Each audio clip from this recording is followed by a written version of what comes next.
Hello. Welcome to the stream. Hi, hello, and welcome. I am Noxie, and this is a kind of new thing I'm trying out. So for those of you that may be in the know or may not be in the know, depends how much you know. Uh, I have been in the games industry now for as a worker for about 2 years. But I've been supporting indie games for way longer, for approximately 7 to 8 years. And it's been something I've been incredibly passionate about and making sure that the indies are being found, that they're being seen, they're being heard, making sure that they are looked after. And I've done a lot of stuff like writing press releases. I developed a indie toolkit on my website, which had lots really cool free services that indies could use. I've run game jams, I've done panels, I've done all kinds of stuff. I've even gone to universities and done talks about game development. But one of my most favourite things I used to do, and I'm looking to get back to doing, is actually interviewing and talking to indie developers or anyone involved in the game development process, whether they be in audio, whether they be in art, whether they be in design, whatever their particular skill set is. I want to talk to those people, and I want to expand people's understanding of what game development truly is, because a lot of people believe that making a game is something that only a certain type of person can do, but that is not true. In fact, you can have a lot of people involved. There's a lot of skills required when it comes to developing a game. There's artists, musicians, audio engineers. There's loads. And so, as a piece, as a bit, to try and get more people discussing the subjects and talking about their journeys and what they've been up to in the indie industries and the games industry as a whole. I'm reaching out to developers and asking them to come and talk to me about their experiences, things that's helped them and their journeys in this world of development, which nicely leads me to the person I'm going to be talking to this evening. So what I'm going to do is going to be a bit awkward, a bit janky, because this is the first time I've done this in like ever. But let's just pause the music. We're going to have a discussion. We're going to have an interview with Els White, who's an amazing development person.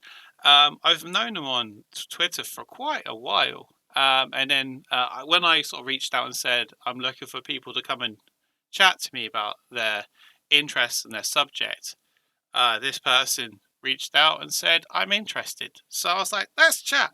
And it's going to be a quite relaxed chat. There's not going to be any massive complexity to this, but it's kind of just like highlighting and discussing and having those conversations.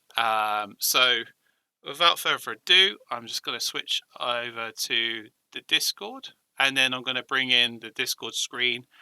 So you'll have my icon and their icon. I'm just going to stick it in this screen in a minute. So it's going to be me faffing around live. I apologize, I didn't preset this up. I should have done, but that's just not how I work. Anyone who's ever watched my stuff, I don't work like that. I like to be spare at the moment, spontaneous. So just let me just quickly make sure they're still there, and then we can have a chat. Hello, Els. Hey. Oh, Hello. scared me. Hello. Right, give me a brief second while I just grab the window and bring it into the chat. So it doesn't look like it's just my face. There we go. See, it already knew what I wanted to do. Right, we're going to do this. Right, I can stick it like that, and then that's going to go right to the bottom of the list. There we go. It's going to keep right to the bottom. No, I'm not going to go into my webcam. There we go. So it looks like that we're talking on the screen. There we go. Hooray. Yay! So at the moment you can see my icon, my logo. It's gonna like a green outline as I talk, and the same with Els as they talk. That will change color as well. So hopefully that will make it easier for people to understand who's talking. Worst case is if you want to, you're welcome to turn on your webcam if you happen to have one, so people can see you. But that's completely, utterly up to you. I did prepare one. I don't know how well it's going to work. I haven't used it before on this. I think if I press that, well, hey, look at me. Well, let me just Yay! anyway. Hold on. It might be a bit Bit harder for annoying. me to do this because my webcam technically is being used by the streaming program. But let me see if I can deactivate that like this and then switch on my camera here. Yeah! Hey. Excellent. It's like it was meant to be. Els, if you wouldn't mind introducing yourself and let us know what you do, who you are, please, that'd be amazing. Sure. I am Els. I run Spider Lily Studios, which is an indie game studio. We published our first game, Retrace, in January 2020, and for consoles this year. And we are currently running a Kickstarter for our new game, Schrodinger's Cat Girl, which has, I think, about 23 hours to go, and we got funded last night. So, Hey, yay! congratulations! I know I've been following the project really closely on Twitter, and it's one of those moments I'm like, I really want to back it myself. I'm like, I really want to, but my finances says no. It's, look, it's like that. It's like that for a lot of people. So yeah, we're just grateful people were able to help us get funded. But yeah, we get it. We I get it. What I'll do as we talk about it, I'll drop the Kickstarter link in the chat room. So if anyone's interested in your project and they want to back it, they can literally click a link and immediately get um, basically they'll be able to go through and back it themselves. So I'll get that done in a moment while we're talking. But why don't you explain a bit about your history, where you've sort of started off, how you got into running your own indie dev studio, and what that kind of experience was like while I go and do that for you. Okay, yeah, I will. Thank you. So I started in game dev because I was going to be a writer. I was going to study writing at uni, and then I went to the sort of open day and the English course sort of open day presentation was really boring. And then I happened on my way out to see that they had a game design course that was only like 2 years old.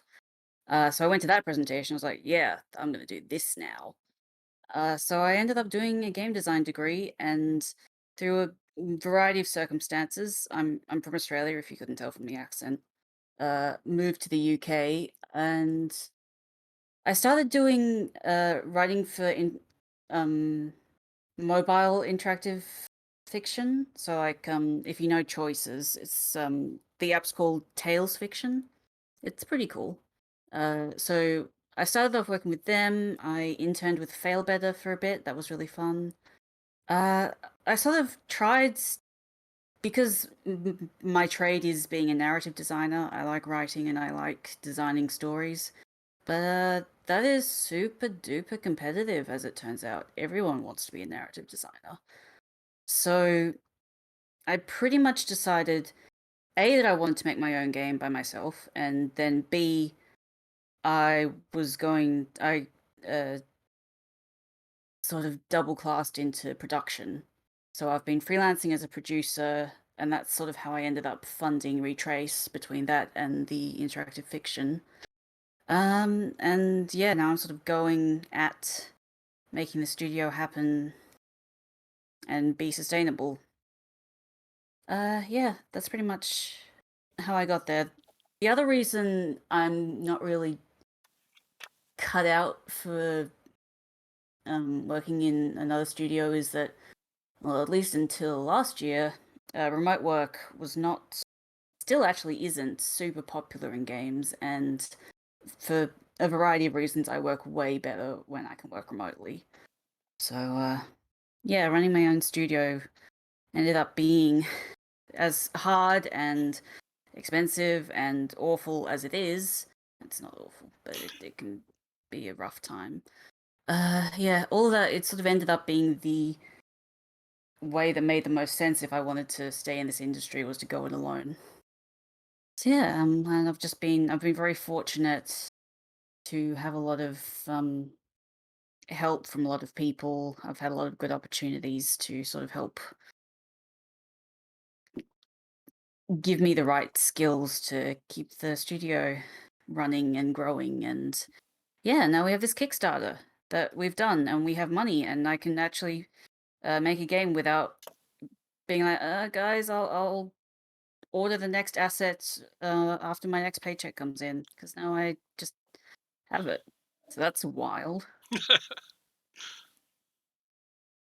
It's very wild. So yeah, that's where I am at. Excellent. Well, thank you for sharing that with us. It's very interesting to kind of get an understanding of people's history and how they kind of came about. Because obviously, the pathway to indie development is so different for so many different people. Some people Yeah. can be senior developers in a pre-existing development team or AAA, and they realize actually this isn't for me. They can then pull out and make an indie development team, or they could come from like yourself as a narrative designer. You could kind of go right, you know, this is super competitive and I really have a story I want to tell. In fact, I've got multiple stories I want to tell. And if you don't have the platform and the pre existing sort of coverage to be able to go to a studio and say, you need to pay me this money to do this for you, it's actually quite, like you say, quite competitive. So I understand that completely. And I 100% understand what you're saying about the remote working aspect. Um, Yeah. I I for a time worked for a VR company, and we were trying to introduce remote working before COVID was a thing. And the executives of that studio were dead against it because they Oof. felt that you couldn't be effective unless you were in a room with other people. But what they didn't understand is that the team we had, or the development team we had at the time, all had unique individual like input to the overall product, and in essence, they never needed to really work together unless it was like a design change or like they wanted to show off some environment or character work. So it was so difficult to kind of get um, their mentality to change. I just got to Mm. quickly say hi to, is it Bayou Dev? Hello, Bayou Dev. Sorry, we got people joining Are you? the chat, so I just wanted to just shout out. And I got Ber- Bergerman as well. I did say hello, but I want to say hello. It's real time, so you don't think this is a recording. Hello. IU is the wonderful community social media campaign manager. Oh, They are awesome. That's so my favorite. cool. Okay. I could not have done this without them. It Oh, has that's been, yeah, it's been awesome. They're going to get a well-deserved bit of time off, I think, after this. excellent. I mean, sure, clearly they've done a really like good job being as the campaign has been fully funded. So that's a viable proof of the work that they've done. Yeah, absolutely. That goes straight on the resume, I think.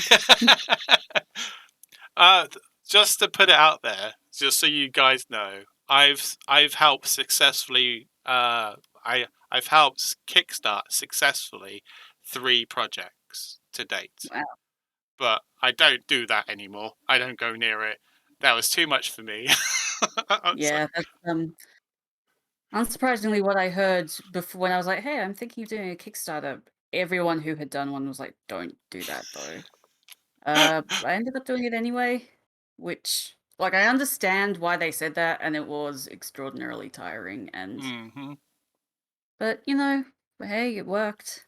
It's got its upsides and its downsides for sure. Absolutely. One of the biggest crux of the crowdfunding right now is the amount of projects that people invest money into that go nowhere because they're Yeah, the only ones you hear about, and yeah, everyone thinks that is how it works.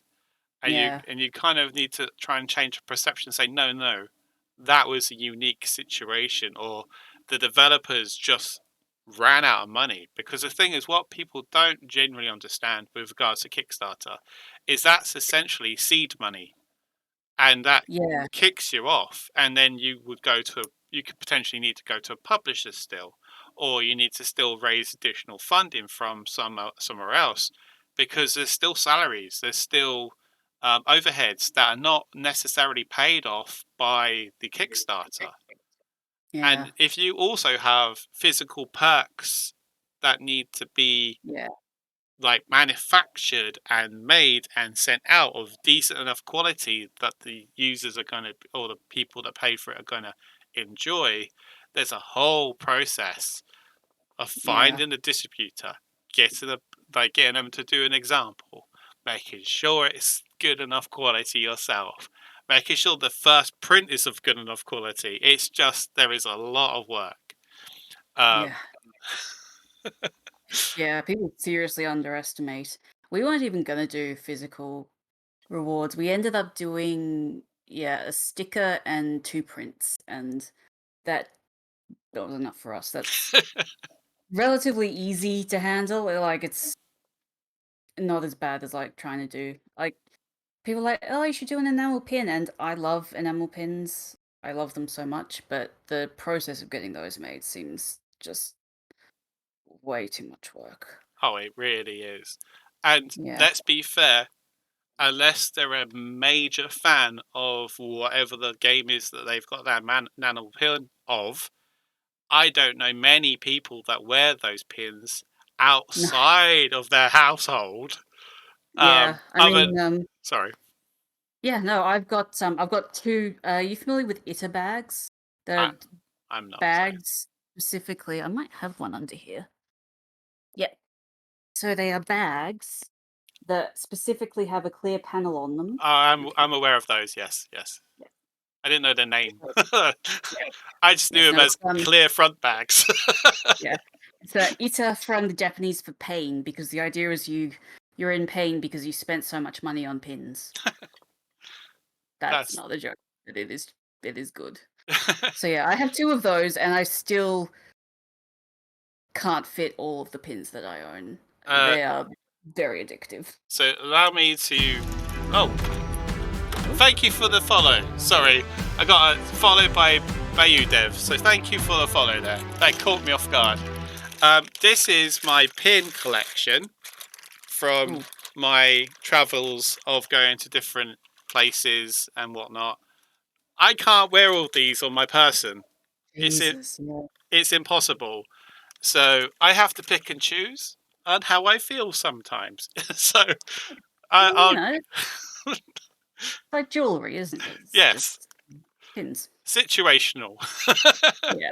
I think not many people are going to like really appreciate my like My Hero Academia badges outside of anime fans, for Yeah. example, or not many people know what N plus plus is, for example. So it's like trying to pick and choose the audience of who's going to look at my pins and go, "I know what that is." Um, but yes, so Kickstarter clearly for you at this time is a success. Of course, Yeah. if we can keep the funding coming, Yes. because typically there are dropouts at the end of a campaign, or people that Yes. can't commit. That's always something you have to be mindful of. So the more that we can get to sort of support, the better. And there is a link I can share for any newcomers. Um, Mm. so now that you have this indie dev studio that you're kind of running yourself, what was that transition like? What was like the first difficulty that you had with that process for you? I mean, probably the first one was dealing with HMRC. just getting set up and getting everything sorted. Taxes is hard. It's because you don't yeah, there's this whole other level of stuff you have to do as a business that you don't think about when you're working for someone else. You are suddenly a lot of your time is taken up by handling the business side of things, which is why I sort of ended up being less of a narrative designer and more of a producer. And now I'm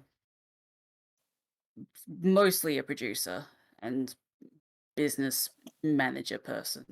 Yep. I even had to hire a new narrative designer to do the narrative design work that I don't have time to do. But I was fortunate to get UK Games Fund funding, which has taken some of the pressure off of that. But That's yeah, definitely, incredible. the hardest part is definitely handling just the day-to-day running of a business. It's a whole thing, as it turns out. It really is. Yeah, because a lot of people, especially like students and people that are kind of coming into the world of indie development or development in general, will have this preconception of successes because they'll look at like what's going out there, what the news articles are saying, and they always talk about the successes and Mm. how these developers, indie devs, have raised X amount of money, or they're rolling in it, or they've just been like shoutcasted everywhere. And what Yeah. they don't see is all the work, all of the grind, all of the networking and the develop, all the stuff that like developers had to do in the 4 to 5 years before that article was written about them, Yeah, absolutely. to get to that point. Which is Yeah. sorry. Oh no, I was just I think yeah, I heard that too. Yeah, that exact point um brought up by someone being like, yeah, so we had this hit, and people were like, oh yeah, it was such a hit. It's like you came out of nowhere overnight, and it's like, well, you didn't see the all the years that we were grinding away in studios and all the money we saved up, and suddenly we're successes. I mean, well, Among Us was out for like 2 years before it got popular, Yep. and everyone's like, wow, the Among Us studio. It's like, well, they've been out there doing stuff for ages. They just finally managed to hit that sweet spot of popularity and make it big. Yeah, their popularity is essentially because of large YouTubers Yeah, sharing their content with them playing with their fans. That's yeah, essentially how that really kicked off. And yeah, with from that, that then kind of then the word of two people went to another two people, that went to another two people, and exponentially it grows almost like naturally because there's thousands of people out there like on Twitch right now live streaming.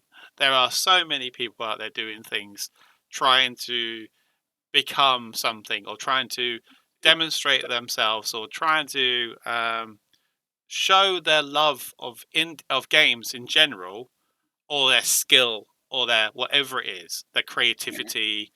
So it's been quite an eye opening and an interesting experience, um, from my perspective. Only from that I was around when Justin TV was a thing. so so for me I've been watching the whole history unfolding and watching how everything's been changing, and how there was like channels on TV where you can watch gaming, but that doesn't exist anymore because live streaming kind of killed it.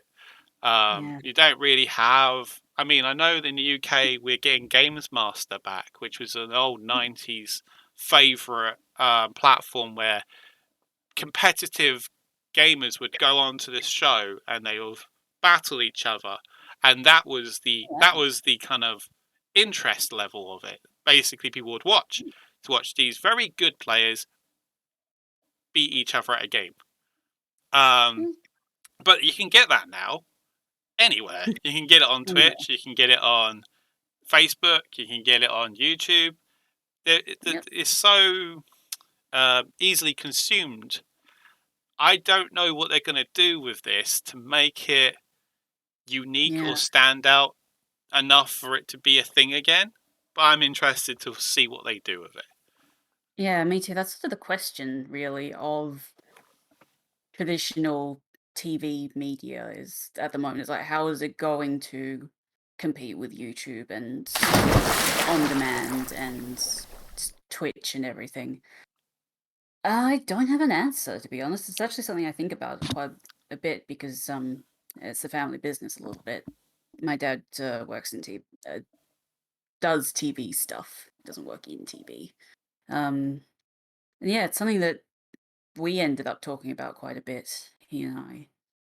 Yeah, I don't know what they're gonna do because, to be honest, I think TV's already kind of not really sure what it's gonna do about digital. Some channels and broadcasters have adapted a bit better than others, but for sure, a lot of them are, well, I mean, they're the old guard, right? They don't really know what they're doing Yeah. when it comes to digital content. Sure. Allow me just hello Emma, Emma again. One of my mods has turned up and has redeemed the hydrate, which is why I suddenly took a drink of water. Just so Yeah, you know, at some that's point okay. I'm gonna just suddenly just be doing something because my viewers are telling me to do something. I hope that's not Dreaming, distracting. baby. That's dreaming, baby. That's how it works. Okay, so let's go back to kind of reviewing stuff again. So you start off like narrative design, Mm, and we sort of touched very briefly on remote working. So yeah, let's kind of revisit that for a bit. So, what sure. is your opinion? What do you think is the future with regards to remote working and indie development or development in general? Yeah, I mean, it's like the problem is that people do have very different. It's in. I mean, I'm sure you've probably come across this term. In disability circles, we call it conflicting access needs. Some people really need to work, if not in an office, at least around other people, and some people work way better at home. There's the problem of like people in tiny apartments who live with their families. So remote work as it stands isn't a perfect solution. I think there's always going to be a place for some kind of central in-person meeting up. But I think we're definitely I would like to see a lot more flexibility on that, especially for things like conventions and yeah, workplaces so that more people get the ability to attend things. I would yeah, I just think, and this isn't a games industry specific thing, I guess, but I think we have the ability because of the uniqueness of what we do to sort of be pioneers in this. Um, Figure out some of the solutions to these problems when it comes to access to uh, places that you can work uh, where it's you're not going to be, holed up in your bedroom all day, stuff like that. I so we got Emma Geddin asking a few questions at the moment. First question Yeah, she asks is, "I hope you two both are doing well." So, are you doing well, Els? I am doing extremely well. I had a very good day. Just being very excited about the Kickstarter. And she says, "I'm torn on what would be best for me. I think I'd prefer working from home, but with some meetings in person. But also, I would probably get distracted easily at home." Yeah, getting just well, I'm not someone who does. I'm fortunate that that's not usually as much of an issue for me. Once I get started, once I get started working, I'm fine. It's just getting started. But definitely that's something my wife struggles with a lot. Um, I think definitely in-person meetings can be really useful, just for especially if you're someone who thinks very physically and spatially. Being to able to physically um like share pieces of paper and whatnot is really useful. I think absolutely correct, or at least elements of it. I would argue are correct. there are Mm. times and places where that interaction with another professional, another human person, is really useful because you're able to have immediate feedback. You're able to have immediate creative discussions. And in Yeah. that way, you can never really get that remotely because, as much as you try, unless you're there in real time, iteratively changing stuff with that person, it's very difficult to kind of gauge the direction and the design, specifically if you're thinking of like a character design. It's so hard to kind of tweak things of a character remotely. I would say that would be nigh impossible to some extent. Yeah. But one thing I just wanted to touch upon, you mentioned it. You were saying about conventions and how they would potentially look at remote working.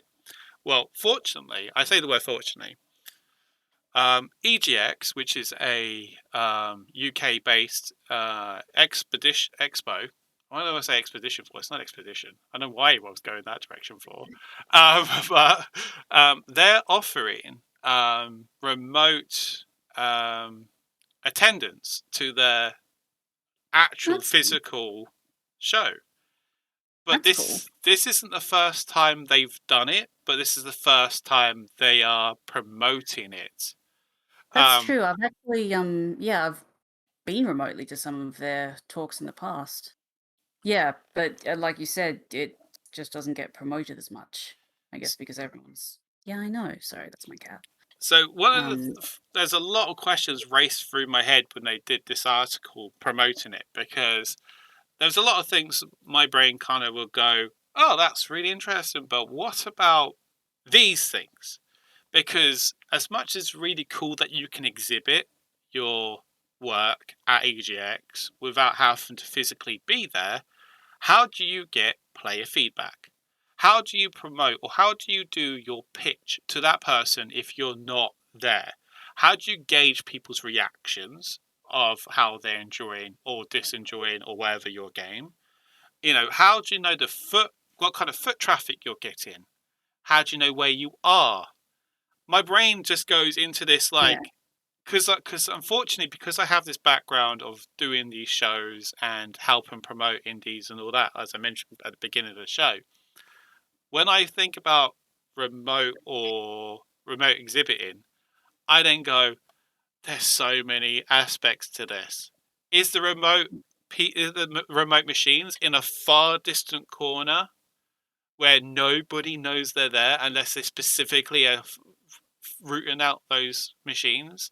And if they're unmanned, will people actually step up and play those games? Because I can tell you now, there's been plenty of shows I've been to that I've seen a machine on and nobody there, and then go, I don't think I can play that, and just moved on. so, so my brain just comes up with all these questions. I can understand it working in a Q&A aspect, like on a stage, because they can have a microphone.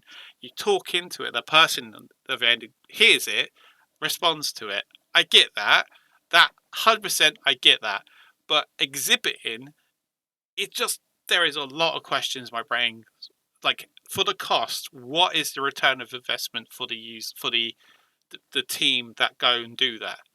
Because yeah, other than knowing the true footfall, or I don't know how the word is, of the show, how many users, how much feedback, all that jazz that you've got from that show, you won't know what the actual investment or um, what you've gained from doing that is.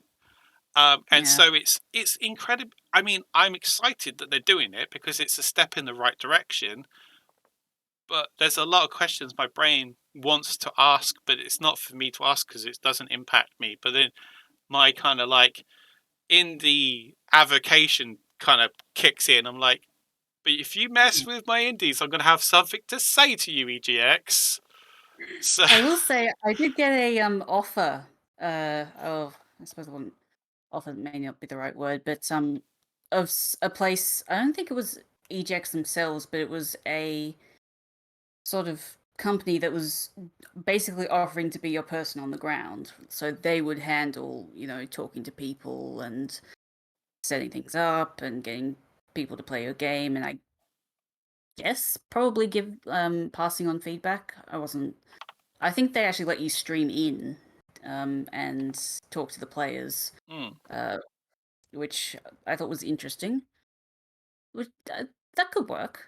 I don't know if when I play games at conventions, having the devs there actually makes me feel a little bit nervous. To be There's, honest. yeah, it depends on the user, I suppose. It's one of those Yeah, things. Like, if yeah, there's a game that interests me and I want to play it, and there's people sat playing it, I will get a little bit disgruntled that I don't get to play that game. Especially when I got very limited time because I go out and I do press stuff. So I go out, meet people, do networking, play the game, write about it, do an article or something like that to try and help promote the games. If I don't yeah, get the opportunity to sit down and play the game for enough time to kind of understand what they're trying to do with it, it gets quite difficult. And I'm the type of person I'm very annoying. I will admit to that. I will walk up to the developer and I'll be like, pitch me your game. And they'll go, what? I was like, pitch it to me. What is this game about? Tell me about it. And they'll tell me like what they think the game is. And I'm like, so is it like that game over there? And they were like, no. I said, that's you just explained to me that game over there. What's your game? What makes it different? yeah. How is it unique? Oh, hello, cat. Hello. Ah, oh, What are Celebi. you doing? Is that Yes, Celebi? it's Jirachi. You're Jirachi. one gen behind. But yes, what I got on a earth Snorlax are over you there doing? somewhere, and lots of Pikachus. Look at all my Yes. Pikachus. Look at them all. Yay! Those are some good Pikachus. Yeah. I've got a Uh, costume for you. Hello Kitty. Yes. Yeah, sorry. Not I've the. never seen her do that before, so I thought I'd just capture it on camera. Yeah. Just Proof it sit on the happens. box. So what? So have you ever, or have you ever needed to be a contractor to continue creating an income to be able to do what you're doing?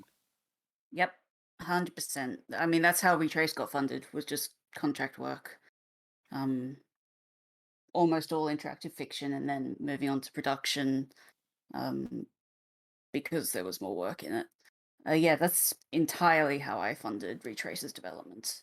And a good amount of the demo artwork for Schrödinger's Cat Girl was all contract work. Just what I'd saved up, and yeah, just from my income. Which, yeah, it's rough.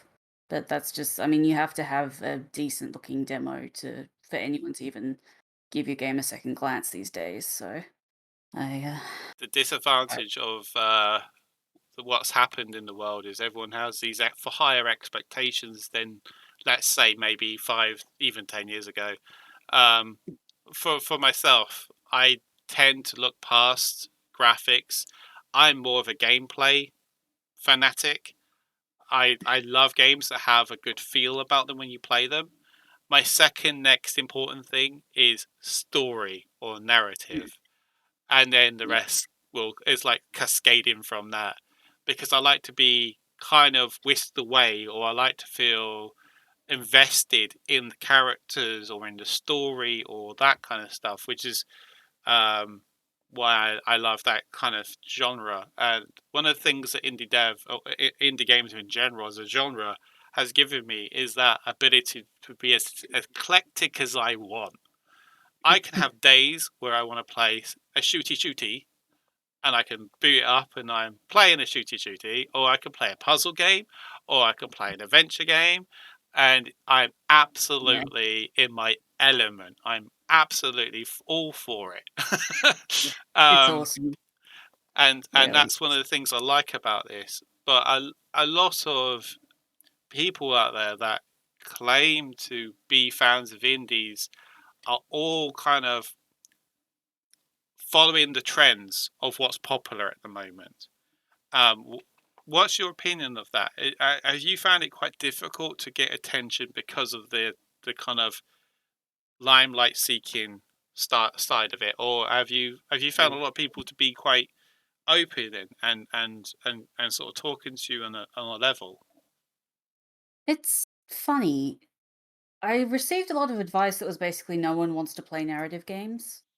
But if you actually get out there and talk to fans, there's quite a lot of fans out there. I think bigger companies just have trouble reaching them. So they've got this idea in their head that, 2D games don't sell anymore, games with story don't sell anymore. I mean, the quintessential one is games with female main characters don't sell, which we know is categorically false Absolutely and agree. has been for a long time. But yeah, there is just this whole like following, oh, well, this is what makes a good game, this is what has sold before, so therefore that's what we should all do. When I think if you make something, maybe this is naive of me, I think if you make something heartfelt and sort of go, well, this is what I like, and I know that other people like this because I have friends who like it, and there are communities that like this kind of thing. So if I make something like that and find those communities and go, hey guys, I love that thing, you love that thing, maybe you'll like the thing that I made because I love that thing.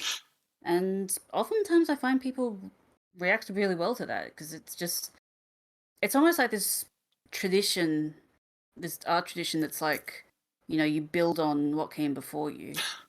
So just like, I'm going a little bit off topic here, No, you you're have to not. forgive. You're really not. And I absolutely agree with you wholeheartedly. And this is one of the things that I try to encapsulate when I talk to people about games in general. And just to quickly say, actually, got some more comments. So Emma Geddin questioned what quite dramatically and said, "I love narrative games." Thank you. And Indie Man 64 has come on and said, "You're not naive. You have some great points." So I'm just Oh, going to thank relay you. those to you. Thank Um, you. I'm so looking down. I have you in the chat in my lap. So my laptop doesn't want to play ball. it's one of those things. I like to acknowledge that people are responding and try Yeah, and if sure. any questions pop up, I like to challenge those as well. But what I Yeah, I was, mean, yeah, oh, that's we the got great thing some. about stream, isn't it? I got to stretch. Give me a second. I've just got to stretch. Apparently, they want me stretching. Sorry. We get all stretching together. Yeah. My Very Snorlax important. stretch. Personal well-being. They always look after me. They really do. Yeah. What was I going to say? You were saying something, and my brain was going to kind of agree with you. Oh, that's what I was going to say. Have you heard of a convention called Adventure X? That was one of the first places I went when I moved here. I moved here and Adventure X was like 2 months away. And I was like, there's a whole convention about adventure games? Because in Australia we have like 3 conventions at all. And they're all about anime. There's like a little game I section in thought the there corner. was PAX. PAX There was. is now. Oh, yeah. PAX, the first year of PAX was the year before I moved. So I actually managed to go. That was fun. But yeah, it's definitely. I feel like things accelerated ever since I left. So maybe I was holding the industry back. But I mean, there's a correlation there, but I wouldn't say it's your fault. yeah, not necessarily causation. I hope not.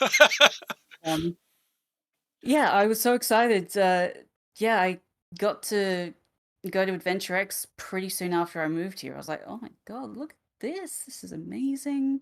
I do not remember anyone I met there. I mean, I've met them since. I'm so bad with faces and names, but I was just really taken aback at how passionate everyone was and all these games that people were making, and they were just making them because they loved adventure games. And these were like, the kind of old school. I mean, I'm sure you know they're sort of the old school point and clicks and Yeah. sort of the weird stuff that I would, find on the internet after school. And You mean those 2D narrative games that nobody wants anymore?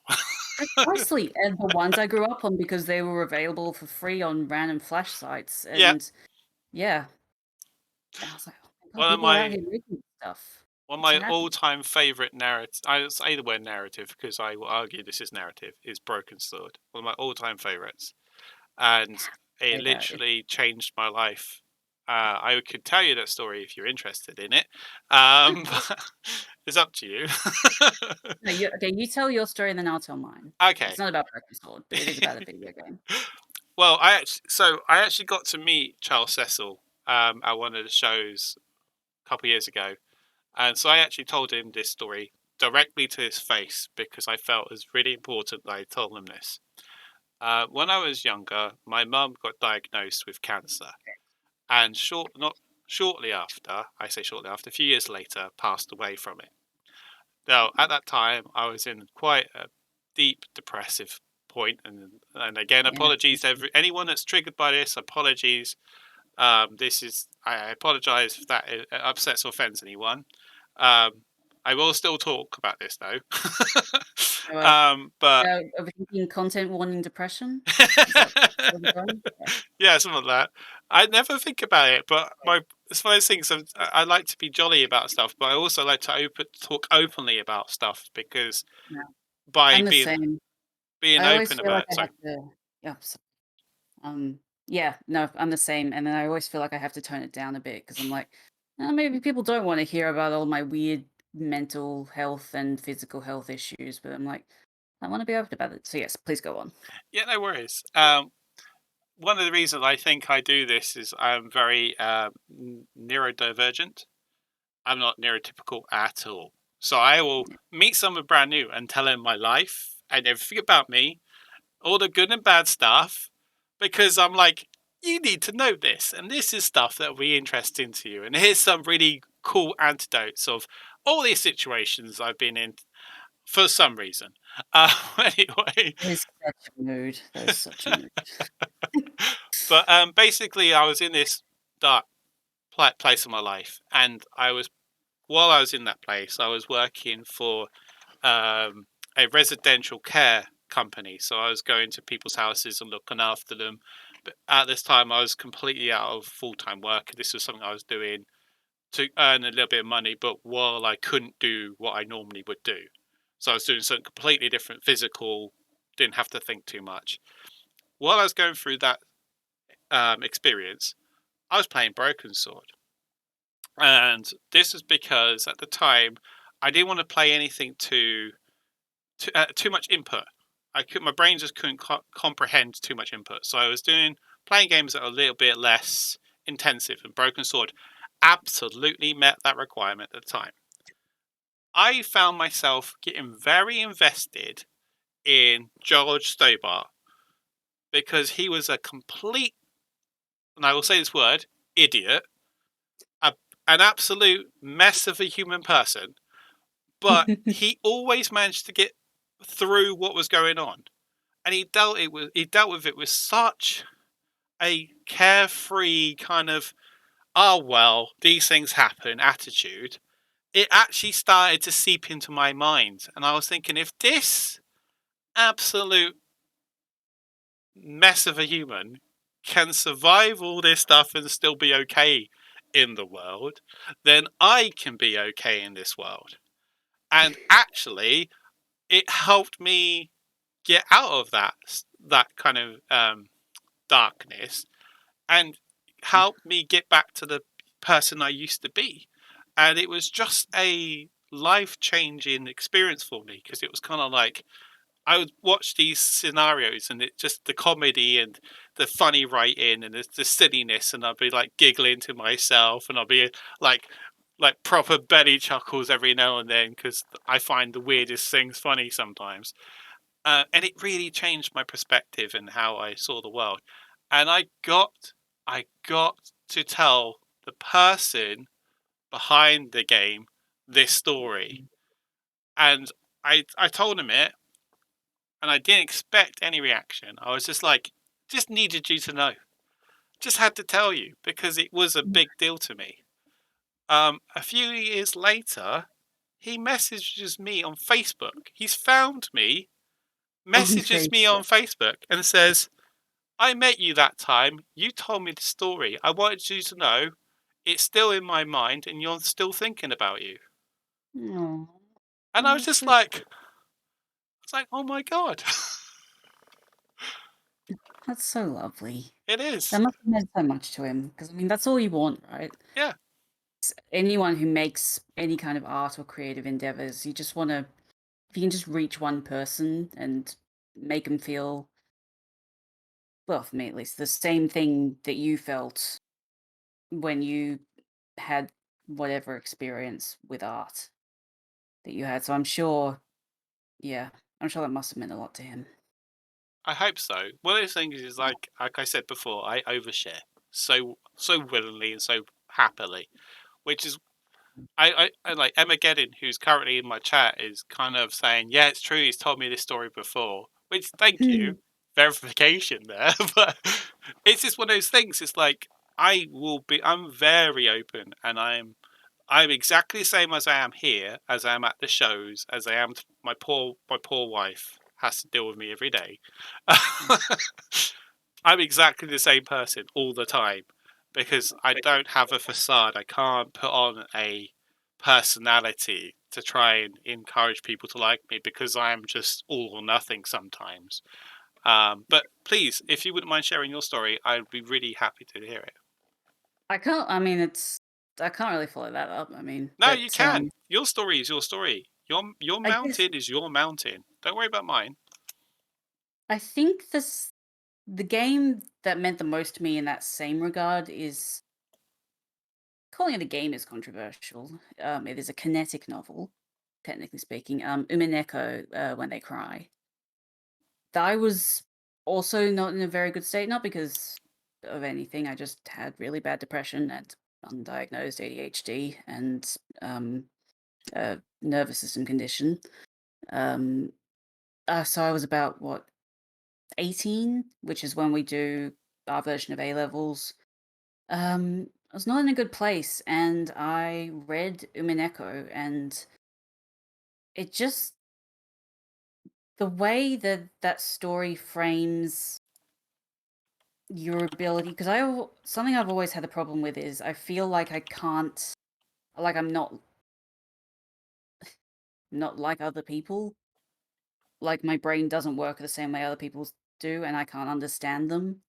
And the way that it framed this whole thing of, like, everyone has their own world and we're all trying to understand each other, and just all of these things that had been spinning around in my head about my own self and my self-worth and my identity, and it just framed them so beautifully within this narrative and this, what did end up being a game. There is gameplay at the end. Um yeah, that really made me think for the first time, like, you can make that kind of story, and it's the kind of story you can only really make, I think, in some ways, as a game, because it invites that interactivity with the person who's consuming it. There's you just don't get that same connection with the person, with, I guess, the reader or the viewer of a book or a TV show or a movie. So I guess that was the first thing that made me think that I wanted to make story games, narrative games, was Umineko, which is not a game. It is a game, but It's a it is game, a but game because you interact with it and you lead the story yourself. You may not have quick time events, you may not have any shooty moments, but it is a game. I will argue with anyone who disagrees with me on these subjects. If you can interact with it and you get feedback from it, it's a game. I do not care. I mean, match three is a yeah, game. Come on, it's a game. it's a Yeah, game. I It's like that definition. You interact with it and you get feedback. I like that. Did you see the judge in the Epic versus Apple lawsuit explicitly refused to define what a game was, which I thought was very sensible. it's one of those things. I've been asked through my time to define things a lot because people generally want to prove me wrong by having me describe something. So, for example, I've been asked many times, and I say this: what is an indie game? someone asks me regularly what is an indie game because they want me to say something, my interpretation of what an indie game, the definition is, so they can then go, no, you're wrong, because you don't know anything about indie games, because this is what it is. So you've just disqualified yourself as a valid human person. Yes. And I'm It's like, me. Message received. oh. No. Play stupid games, win stupid prizes. But I have on occasion actually tried to describe it to other people in a way that I would argue to some extent would give some kind of like direction of what it is. But let's be fair, the word indie game is absolutely different to what it was 10 years ago. Yeah, definitely. And the thing is, the genre of indie game in its entirety, in its essence, is evolving. Because before, an indie game would consist of a handful of people with a low budget, with no constraints by a other party, Yeah. designing what they felt the game should be. Yeah. Arguably, 10 years ago, any game made could be argued as an indie game because publishers were few and far between. We didn't really have people steering the direction of games as such, as we do kind of now with Epic Games and Steam and Valve and Yeah. Windows, etc.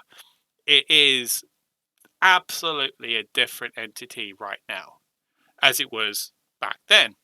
But Yeah. I still feel the essence of indie, the word indie games, is still quite valid. As long Yeah. as you are creatively bringing a project together that is your like individual concept and the IP isn't driven by a third party, you are arguably an indie game. That is the closest definition I've ever been able to come up with. Because Yeah. I can't, because the problem is there's so many indie games out there that are now funded by Well, that's Microsoft it. Games and Then Meta. there are so many publishers out there. I mean, there's Humble doing their Humble Indie thing, and Yep. there's government Sony funding now. Sony has an There's indie branch. Nintendo have an indie branch. It Square Enix doesn't, does it. yeah, it Yeah. doesn't make you any less indie if you've got financed by a publisher anymore or whatever. It's Yeah. now it's kind of the essence that you bring to the title, I suppose. The only thing I can think of that continues to keep the truth of what an indie game is. It's you have full creative control over what you are making. I Yeah. think I think that is the closest I I can come agree. up with. Yeah, I agree with that. Yeah, it's one of those things where it's like there is just this heart and you can't really define it. But Exactly. I you do. 100%. And the thing is, when I Yeah. say this to some people, they'll fight me on it. They'll be like, no, you're wrong. This is what an indie is. And they'll go off on some rant about it being only if it's 1 to 2 people and only if it's a game made for an event or an event game. And you have to have unique controllers built yourself and all this. And I'm like, But at that point, I mean, t- fine, sure. Then we need some other thing for games that aren't. Oh, and then you start getting into like double A games and quadruple A games, and I've it's I've heard someone once call their title a B game title. I'm like, like a B movie. I mean, that's what I thought. I was like, are you saying this is like a slapstick thing? Like, Yeah, I mean, what is this? I feel like you could capture that aesthetic if you really went for it, but Yeah, it's definitely it's a choice. it is. It's a But it's one of those things. It's like there's no place anyone has to argue against anyone who wants to claim they're an indie game. yeah, I would argue if you earn an X amount of money and you produce the same game 20 times, for example, Call of Duty, you're not an indie game. Let's be honest.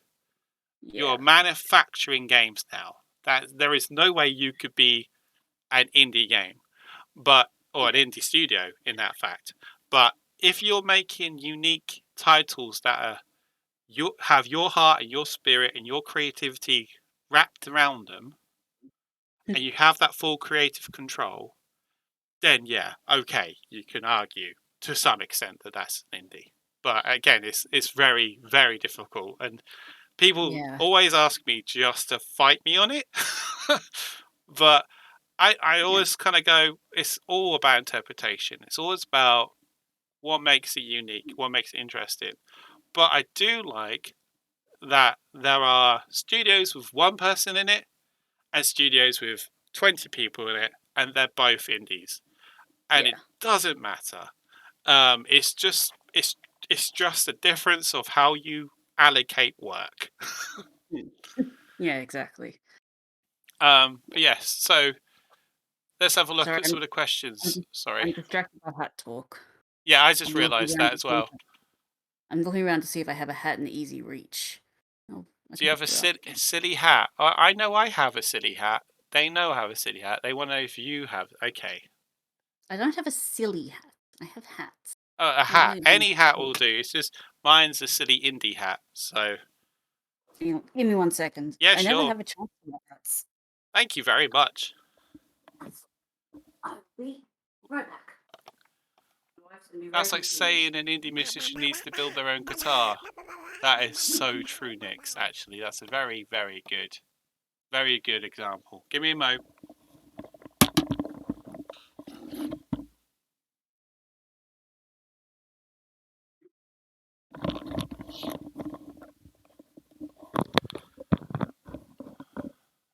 There we have it. I'm returning. I don't think I have worn this even once since I purchased it. That's fine. Behold. Ah, love it. Using the camera. Oh, I love it. Ta-da! That's Kyger? Kyogre. Yes, Kyogre. my favorites. God, my Pokemon game's on point tonight. Yeah, good job. I'm not. It's a bit weird. I used to be a massive fan when I was like 18, and then now it's just so many of them. My brain just can't Yeah, keep up. that's But fair. I just wanted to quickly touch upon something you mentioned very briefly in your story about like um, the the when they cry game. That one I can't remember the name of it. Yeah. I apologize. Yeah, Um, it's in Japanese. yeah, I've I got to blow my own trumpet here. I've been to Japan 5 times in my so far in my life, and I'm planning trip 6. Um, I love it over there. It's one of my favorite destinations, and from the UK, it's quite the jaunt to get there, and it's quite expensive. Emma getting what you've been to Japan because it's all I talk about. That's where my yeah. many Pikachus have all come from. Okay, so traveled a lot. All right, leave me alone. But one of the things I loved over there the most is just how amazing and how polite they are. But that wasn't my point. Um, I wanted to touch upon something you said about being undiagnosed of having ADHD. The reason I wanted to bring that up is I have only just recently been diagnosed with ADHD myself. And Hey, me too. when I say recently, I mean like within a month. Actually, were you tweeting? I feel like about 5 different people got diagnosed in the last month. Were you one of the people who was tweeting about it? I Because there did were tweet about it, yes. And I mostly, yeah, tweeted about it because I wanted people to understand that this is not anything to be scared of. And it yeah, doesn't define who you are, but it does make excuses for you the way that you are. that's yeah. And I mean, the reason I got my diagnosis, so I got diagnosed a couple months ago, Oh, about the same like time then. June. Yeah. Yeah. Um, aside from my psych, so I also have this like thing with my nervous system. And apparently that's, for some reason, really often comorbid with ADHD. And my psych was like, hey, I read a paper that was like, sometimes this happens. Do you want an ADHD assessment? I was like, yeah. And she was like, cool. And we did it. And I have it. And she was like, so it turns out Ritalin's really good at curing both ADHD and your nervous system thing. I'm like, sounds good. Yeah, Give it a go. so I was diagnosed with dyslexia when I was 21. And up until that point, I was told by all the governing bodies and schools I ever went to that I was a waste of time. I would amount to nothing. I didn't understand English. I didn't understand enough because even though I understood it, I couldn't write it down so they understood I knew it. Does that make Yeah. sense? Yeah. I And mean, so for the longest time, I was written off quite young. And I kind of, even though I worked, as I actually thought I worked incredibly hard all the time. And then I couldn't understand why my grades were so bad, even though I put all my bloody time and effort into it. So when I found out I had dyslexia at 21, it was like one of those moments you kind of go, oh my God. It felt yeah. like I had a lot of unpacking to do because all of my time I'm like, so I wasn't stupid. It's just they couldn't understand me. Yeah, They just didn't, exactly. they couldn't teach me. Um, Yeah. and so I was getting all kind of pro dyslexia kind of thing. Like everyone needs to understand that this is a cool thing to have because you think about things differently, Yeah. which led me into the world I'm in now. Weirdly, I've actually got to where I am now because of all the practice and overcoming of dyslexia that I've been doing. But I didn't realize that this was a co-morph of ADHD. So Yes. I found this Surprising. out because my wife was researching other things at the time, and she came across the definition or like the sort of flags that show somebody has ADHD, and she pretty much sat there with a tick box and ticked all of them for me, and she was like, "You need to read this." You need to look at this. This is you. And I'm like, oh, yeah, there's me. Hey, it's Wait. me. Yeah, so Hello. what do you mean I have, what is ADHD? I don't know anything about it. What is this thing? What is you talk? So then I went into this like rabbit hole of looking into it and kind of getting an understanding of it. And I was watching TikToks of people talking about stuff they are like they experience on a day-to-day basis. For example, like putting your key down and then immediately forgetting where you've ever put it, for example. And I just thought I was That that's absent something everyone minded. yeah. I thought that was something everyone did, and then Yeah, it turned out it wasn't. yeah, yeah. And especially with my like the way I've approached the world and the way I talk to people and I'm open sharer and all that. I didn't realize these are all traits of someone with ADHD. I don't have the hyper side of it. I'm not hyper, but Yeah. I'm very open and I'm incredibly, what's the word, extrovert with it. Yeah. But I didn't realize that that was the drivers behind it. So I was Yeah. sharing my life story with people I've only met once, and I'd come home and I'd speak to my wife and I'd be like, I got a new friend. And she'd be like, you only met them for an hour. How are they your friend? I'm like, they're my friend. Yeah. You would get along very well with my wife. She's exactly the same type, just like total can make friends with anyone. She also has ADHD, as it turns out. She got diagnosed a few years before me. And yeah, we just it just didn't click because I was also um I guess just really good at compensating for a lot of things. Like I just had a system and it worked, and as long as you didn't disturb my system, I could reasonably pass myself off as a person who could function.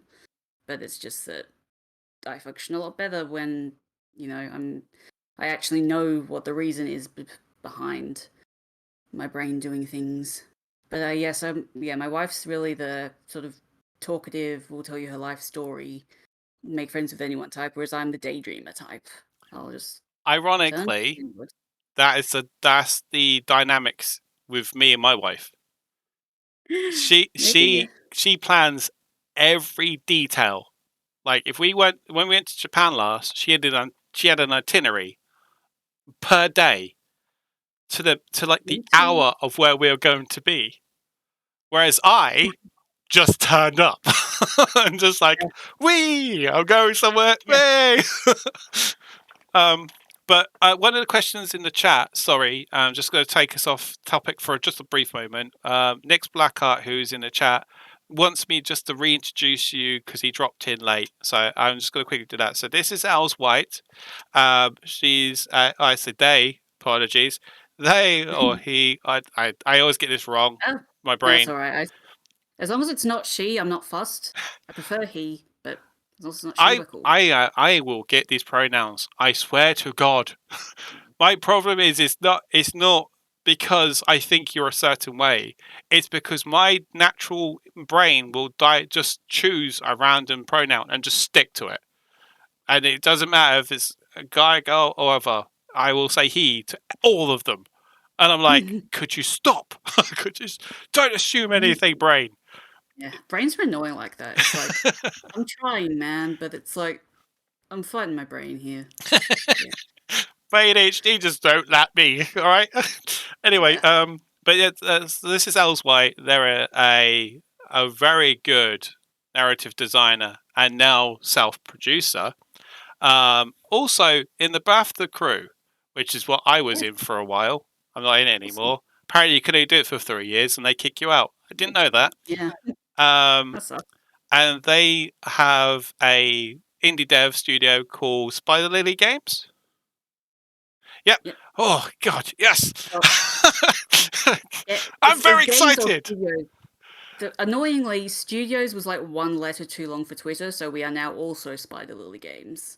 Ah, Yes, okay. kind of So which would you prefer? Is it Spider Lily Games or Studio? Which is the preferred one for you? It is Spider Lily Studios, but Okay. again, we answer to both. Almost like they. Yep. That's cool. But yes, so just to introduce, what is BAFTA Crew? We could talk about that if you would like to talk. Can we talk Yeah, about I that mean, quickly? yeah, we haven't Okay. done much. Well, because of bloody COVID, right? Yeah. So I applied for a couple years running, but I guess I wasn't established enough, which is fair. But I finally got into it in January 2020, and then there were no events ever. That was my last one. 2020 was my last one. Oh, yeah. I can't go I again mean, now because technically I had been accepted into 2020 and therefore my third year. So 2021, even though I never got to go anywhere or go to any yep. event, I can't apply unless they're going to make like I exceptions for feel like people. they should make an exception. I I think we hope should they all do. write off. Because it would be Yeah. 2018, 2019, and 2020 was the ones I went to.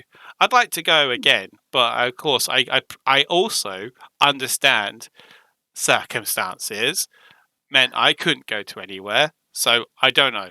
I have to see. Let's hope they do. Yeah.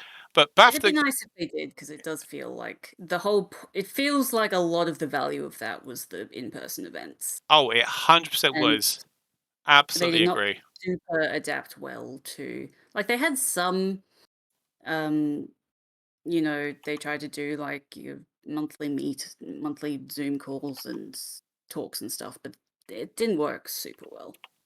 Yeah. Just to sort of explain what BAFTA Crew is in some way. So the BAFTA Crew program exists from the governing body of BAFTA. Okay. And they work with a load of creative industries like movies, films, television, and now games. Okay. So the BAFTA program or BAFTA Crew program is a like a group incentive to get people from all over the games industry into like one collective group to allow people to network or to go to talks or to learn new stuff. Um, so like there was a narrative talk I think there was, and there's like Yeah. basically they get like really like high level executives or professionals in the industry to do these talks or round tables, or they do events, or they do like networking. It is an incredible opportunity if you're in a creative industry, because it's an incredible networking opportunity.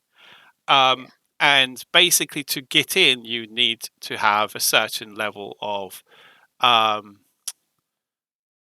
like people need to know who you are. You need to be present online. You need to have had. You need to be in the games industry, or something within the games industry.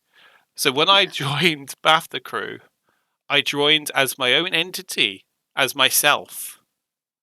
Hey. I was not in any game industry or game studio.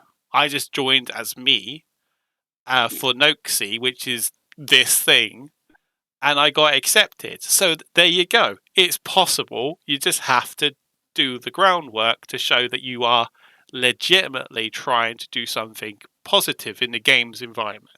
I Yeah. suppose that's the best way to explain it. Yeah. Um, and I would they'll say. do like online invitational things, or they'll do networking events where you go to the BAFTA head office in London or elsewhere.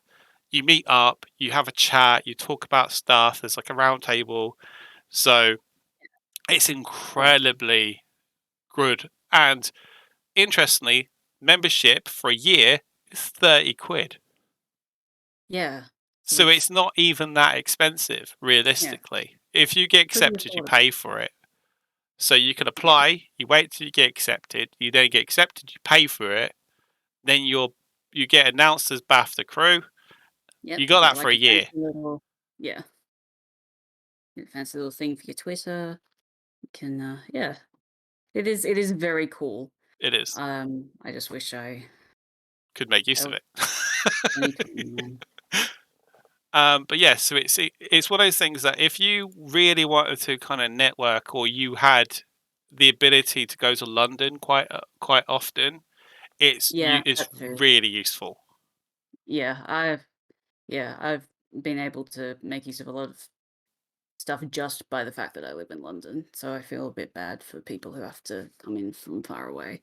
I know there Even was talks about expanding into like different areas to make it more accessible for more people, because like there were people in BAFTA Crew that lived in Wales. There were people in BAFTA Crew lived in Manchester, and up in like Leeds and Leamington Spa. You know, like these kind of little HUDs or hubs, yeah, sorry, of games where they can't necessarily get to yeah, London, but they still wanted to get the full value out of their uh, like applications. Um, sure. sorry, so I was laughing at the fact I said HUDs because obviously I'm a gamer and that's how we work. I could have said Yeah. GUIs. But yes, so BAFTA Crew is an incredible opportunity, and if anyone wants to do it, I fully recommend it. It's Me something too. Even you'll get yeah, something out of that. for sure. Even just the Definitely. hashtag. Even just the hashtag, it's just a little bit of extra. And I mean, you put it on your resume, like I was in the BAFTA crew. It's Yeah, it's just a little bit of clout. It's nice. you Yeah, might even we get are. added to the BAFTA Crew WhatsApp, and you can just network through that way and get your name known. That And sounds the scary. amount of people that would just follow you just because you're Yeah, part of BAFTA Crew is great. that's true. I'm liking the hat. I I Um, I will I'm not really take it off when I liking get a bit warm because this is quite it. insulated. It's quite the thick. But this is from indie game. If you didn't know, Yeah. it's from a game called The Adventure Pals by Monster something or other. Having the name now. Massive Monster. There we go. Damn, I got my memory kicks in Mm, every now and then. nice. Hi, the Yeah. bearded Blake show. Nice to meet you. Welcome to the stream. So Oh, we just finished talking about kind of like neurodivergentness and ADHD. Um, have you found that having that kind of way of thinking been of benefit to you with your direction and where you've gone with the indie studio, out of interest?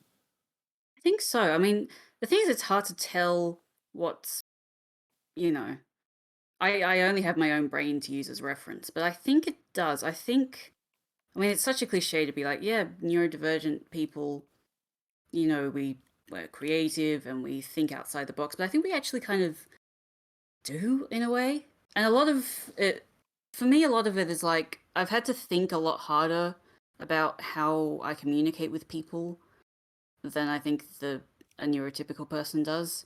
So I think that actually helps me in a lot of ways.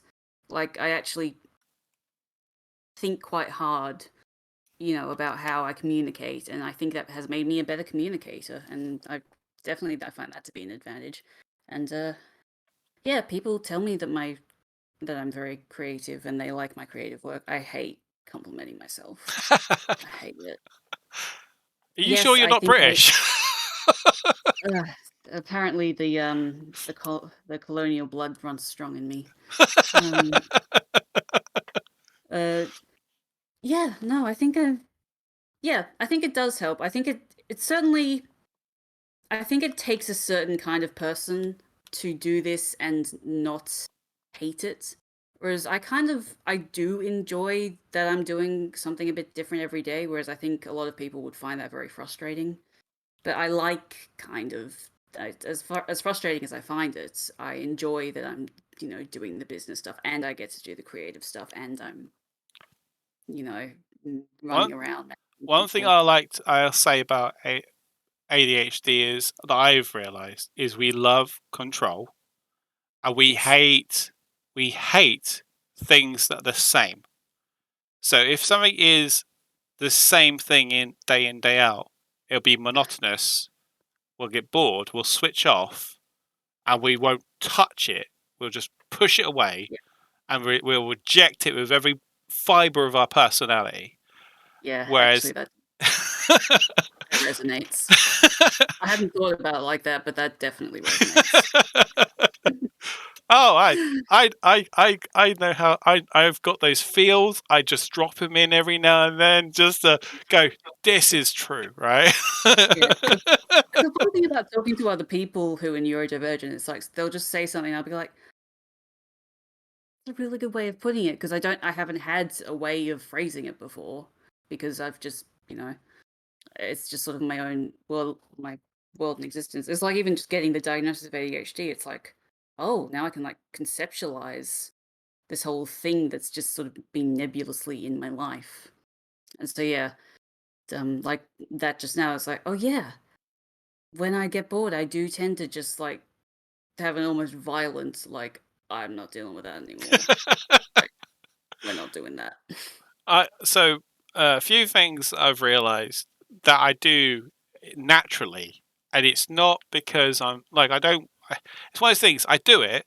I know what it looks like to other people, but it's never done in any kind of like. I'm not doing it to be intentionally nasty. If someone's talking to me about a subject that I have no interest in, and I'm trying to show interest in that thing, I will do a thing where my phone will come out and I'll just do this. I'll just go. Yep. Yep. Hmm. And the Oh person god. will be like going, "Are you still listening to me?" I'm like, "Yeah, yeah." Yeah. And I, I'm like, "What?" I'm trying so hard to engage with you. I just need to put a little bit of my brain power into something else so that I can keep focusing on you. Yeah, yeah. Yeah. And, it's like I'm a natural multitasker, which blows people's minds because they typically don't have this facade like men can't multitask. But I'm such a natural multitasker, and that's because when I was younger, I didn't realize I had all these things sort of stopping me from doing stuff. So I naturally learned to multitask Just so do I everything. could do what I found of interest while not doing something of interest at the same time. Yeah. So I could then rein it in and learn how to do this thing at the same time. Um, Yeah. Right. so, so I was Yeah. engaged, but doing something I enjoyed. If that makes sense. Yeah. Um, So I find that very interesting. I'm very much, but just a note. We have 5 minutes left of us chatting, Ooh, and then I'd like to do some more of the game dev stuff that I've been working on Unity. awesome. Just for content reasons, obviously. So just while we the last 5 minutes, I know we talked about it at the beginning, but just to refresh everyone's memory of your project on Kickstarter, would you like to just do a quick introduction to what it is, and Yeah. we'll share the link so everyone knows it's there, and then we'll end this conversation. I'll do the game dev stuff, and if you want to stick around and answer any more questions that anyone may have, feel free to. That's I okay? spotted one in the chat, so I will answer that while Noxie's doing dev. But yeah, so I'm Els. I run Spider Lily Studios, and we have Schrödinger's Cat Girl on Kickstarter right now. It is a mystery adventure, which is sort of like Ace Attorney crossed with Resident Evil. You are investigating an abandoned manor, ostensibly to look for the culprit of a young woman who was viciously attacked the night before during some teens were trying to break in, and that went very badly for them. And the more you explore, the more you find something very weird was going on here. And what the interesting thing is that as you explore, the way that you do your exploration, so the way that you solve puzzles, they have different ways you can solve them, and which evidence you decide to use to draw your conclusions will actually change the manor's past and will change what the truth is. So, you know, it might be that there's ghosts in the mansion, or it might be that there's a human culprit, and you'll determine whether the girl in the manor is alive or dead. Yeah, and that is Schrödinger's Cat Girl on Kickstarter for the next 25 hours. Game key's only £7. Nice. I love that little sales pitch there. You always need to upsell all the time. Upsell. I forced myself to get good at it. I don't enjoy it, but I've made myself get good at it. So yeah, for a measly £7, you can help not only the game to come to realization, but actually have a game key at the end of that, so you Yeah. get to play it. What platforms is it coming to? So I can actually reveal exclusively that my friend Julian Adams, he's a game maker dev, has very kindly just ported it to is it Linux or Linux? I don't know anything. Linux. The one that's not Mac. Yeah, That one. Linux. So it's currently on Windows and Linux. Mhm. We're just testing the Linux build to make sure it's not broken.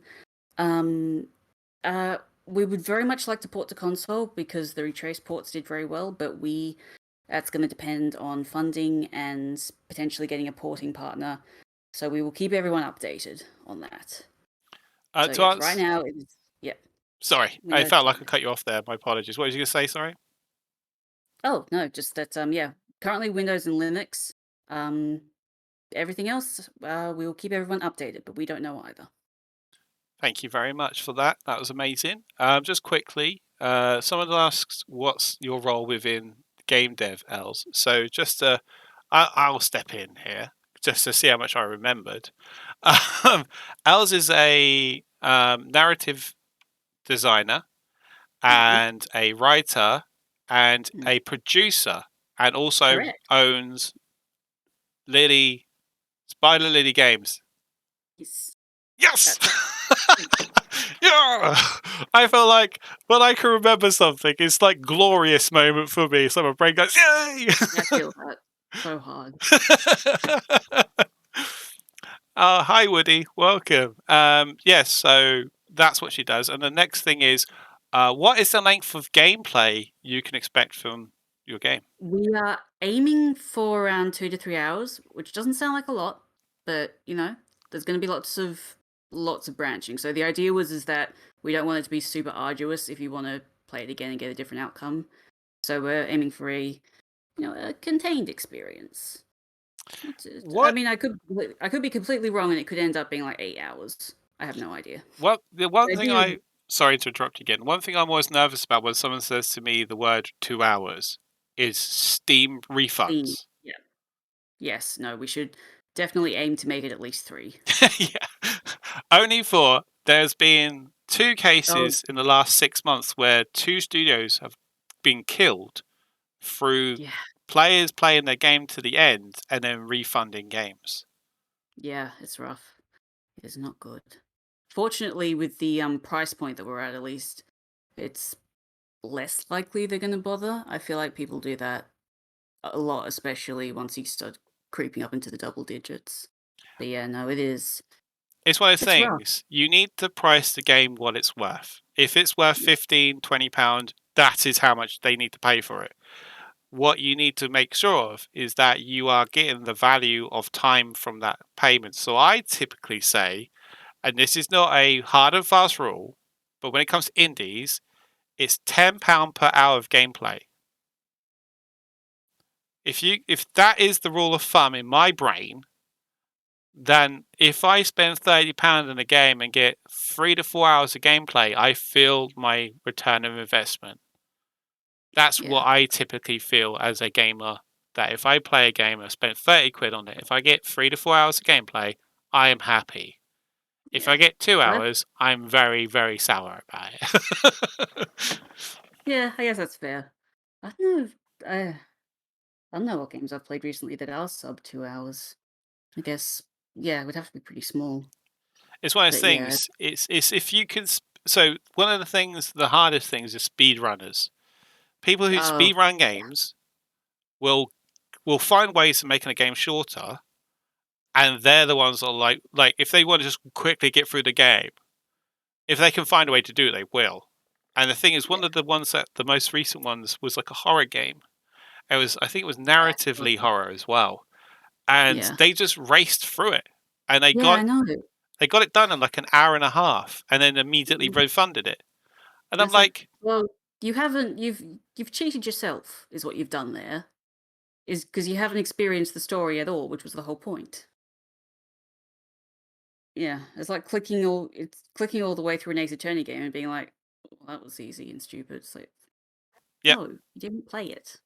that's how I feel, and that's kind of Game why one. when I talk to developers about what I would price a game at, I say that because I've got more years than I like to admit of experience of playing games from a very young age.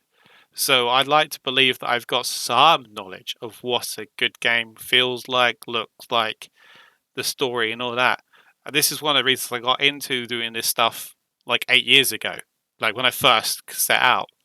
But I am mindful now we're at the end of the interview and the talk. So I'd like to just thank you, Els, for your time and for spending the time with me today. Feel free to stick around in the chat to, to answer any questions that you find in there. Most welcome. And stay as long as you want. You don't have to feel like you have to stick around. But thank you I'll again. go for a bit and then I'm a bit sleepy. But yeah, thank you so much for having me. This was so much fun. I hope Um, I'm glad you say so.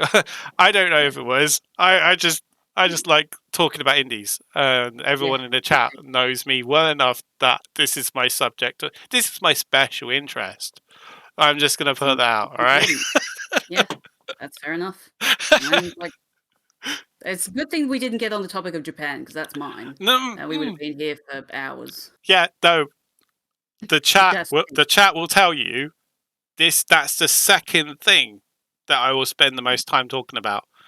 And the reason I yeah, didn't talk about that subject is because this would become all about this, Japan.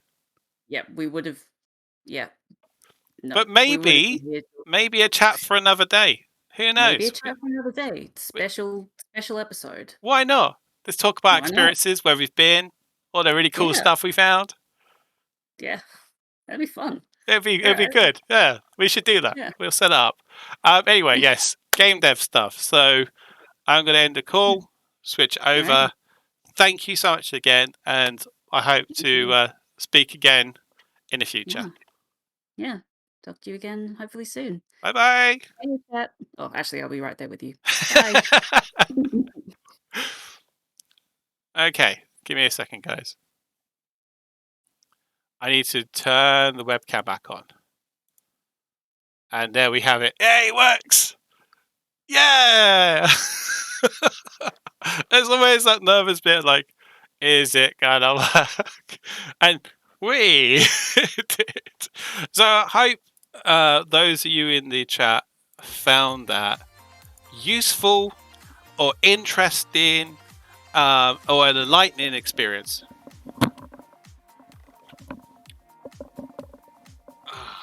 This is something I feel that just needs to happen. I feel there's a real need and demand for people to really understand what it is to be an indie game, what it is to run a studio, and oh no. Okay, so I've got them on my screen so I can backtrack for you if you or Emma, actually Emma, would you mind backtracking and finding them for me? That'd be very much appreciated because then I could focus on getting the game dev stuff up. That would be amazing. Thank you very much. I will be buying at some point Umineko when they cry. I found it on Steam. It's got like a hyphen and says question arcs. I'm assuming that's the right one. I don't know. But yeah, so let me just get the Unity stuff up and running. So for those of you that were here last week with my Unity work, I was working on a game which I've quoted as Lemonade, as in almost like the drink lemonade, because I didn't like what they called it, because it's like something lemons jaunty haunt or something, and I was like, I don't like that. It's a bit of a tongue tire. Thanks for sharing that asset bundle earlier. I've got more. Did you see my other ones? I've got another one for you, Pijoff, in the tech chat of my Discord. There's a second bundle, which is an FPS one, which is like super cheap and comes with really cool stuff. I really wish I could afford them. If anyone wants to tip me so I can buy more asset bundles, by all means. Oh dear me. Right. Let me just quickly find the... Yeah, John Lemon's Haunted Jaunt. I don't like that. I felt that was a bit unnecessary. I will look at this Umineko, and I will get that at some point. And massive thank you to Els White. You should have an extra £4.75 in your humble wallet. Who knows? I don't know. Right, let's just quickly update this to have them on my screen, and I'll switch over momentarily. Scene time.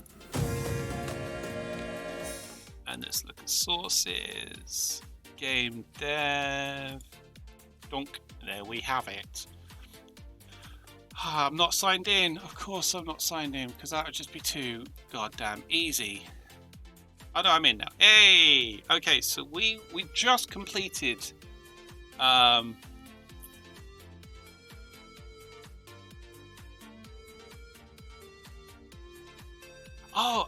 yeah, by all means, you could join the Marsh. Indie Man, honestly, anyone can join the Marsh. It's I want to make it a safe space for anyone who wants to join. As you probably can tell by the way I am and stuff, I'm not very big on the swearing stuff. I might swear in emphasis or repetition, but never to be like, out there or abusive or over exaggerated. But yeah, if you want to join my Discord, anyone can join it. You're welcome to, by all means. Hey, Crystal, welcome. You missed the interview with Els White, who's currently in the chat answering questions of games development as they are running Spider Lily Games. Hey! Spider Lily Studios, which is the other name for it. I remember I could do this. Thank you for the follow, really appreciate it. And every follow helps. create the bigger platform to allow me to find more people to share stories and to have these interviews with people. Oh, I got a hydrate. Thank you for the hydrate.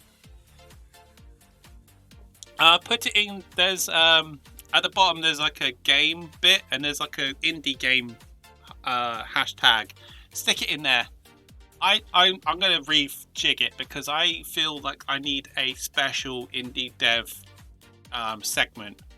I got general chatting of games and stuff, and I've separated them into separate game genres. But we don't talk that way in my Discord, so it doesn't matter. Anyway, what? Oh wait, I've wrongly banned someone, and they left before I could unban. Oh, don't worry about it. That happens. Yeah, indie games. That's the one. Stick it in there. That'll be perfect, indie man. So yes, so we are focusing on. I'm going to do my best to follow. Their username was apparently her, and my hate rating last month got me paranoid. I don't blame you, to be honest. If I'd been like affected by the hate raids, I too would be very paranoid of who is in my chat. But that's one of the reasons why I put so many protections on my Discord. So when you join my Discord, there's a lot of things in the background that are protecting us and those inside to make sure that everyone that's there is genuine and as a human person and all that. So that's what I'm trying to do. But yes, I'm trying to like. So I'm going to be doing some game dev stuff and talking through the process I'm experiencing. And this is, as you can see, all the Unity Learn stuff. So we did the static observers last week, and this week we're going to look at the dynamic observers, or as I like to call them, the move-in ones, because let's be fair, that is what they're going to be doing. I quote everything. I don't know why. I feel like this is like a thing my hands like to do more than actually what this means. This means nothing to me. This is just like a thing I like to do. Anyway, going off on a tangent again. Right, so we're going to go through and work through this process, how this all works. If you have any questions or any, if anything pops up, do ask them. I'll try my best to keep track of questions. But it feels very active right now, especially with questions to Els and the team. So by all means, keep asking them questions if you have any. Don't forget, they have a Kickstarter, and for a measly £7, you can have the game, and you can be amazing. To help, just help them push them past their goal, and to even if you could help them get towards the next stretch goal, that'd be amazing. Also means it guarantees them income and makes the game a reality to them. And I'm going to say this: if anyone wants to tip me £7 so I can back them, I'm all for that, because I want this game. If I could, I'd be a character in this game. If I could afford it, I would be a character in this game, because I am that type of person. Noxie needs to be in more games, all right? As bold of you to assume I have £7. I don't assume anything. I'm dirt broke. I don't have £7. Why do you think I'm asking people to tip me? No worry. And again, Indie Man, there is no expectation. I'm merely making a joke of it to encourage it, not to make people feel bad about it. This is not a stream to feel bad about. Let's be fair. None of us are well off, so let's just be truthful and just say, if you don't have it, who cares? If you can share it to a friend, though, if you can share the link to somebody else, that helps. The more eyes that see it, the more likely there's going to so positive is going to happen from this. Really appreciate that. Anyway, yeah, do it. I'll be bookmarking the Kickstarter. The Kickstarter's ending soon, Crystal. I think it's like 25 hours or something. And I don't understand. To be fair, the pound is stronger than the US dollar, so like $10 is like £5-ish, maybe £6-ish. So £7 would be essentially $11 to $12. Is what I'm thinking. Oh, is it $9? Okay. I mean, I'm just going off completely then. I'm completely wrong. Apologies on that. Is it 20 hours? Thank you, Emma. Thank you for clarifying. I wasn't quite sure of the exact timing, but I knew it soon. So what we're going to do now, we're going to be creating a prefab for the ghost, which is the one that's going to be roaming the halls and making it scary. Is it 138? Oh, cool.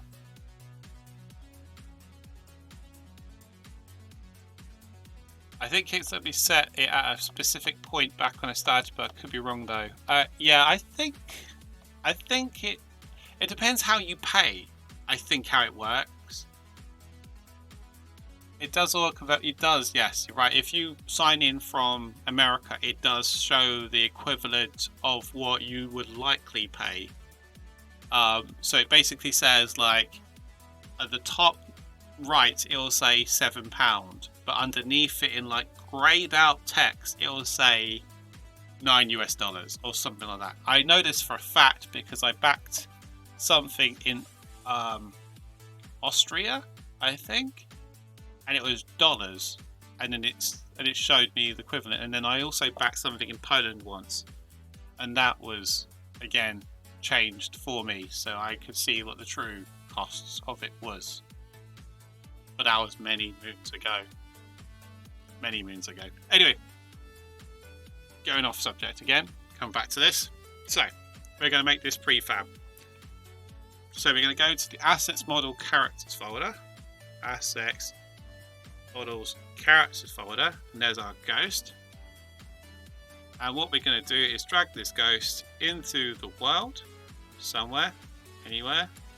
That'll do. And then what we're going to do is take that and then add it to the prefabs, and then we're going to make it as an original prefab. So now we can make edits to that asset.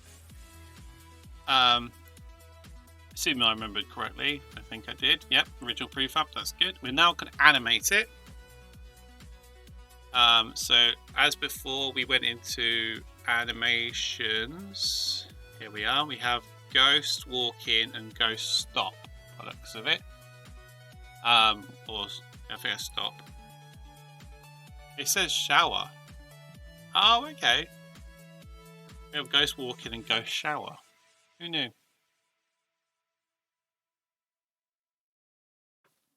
The Kickstarter did hit its goal recently, and we had an exclusive that it's been ported to Linux, which is amazing. So we know for a fact it's going to be on PC and Linux, which is great. Means they already doubled their platforms where they can possibly allow the game to be shown or played on, which is great.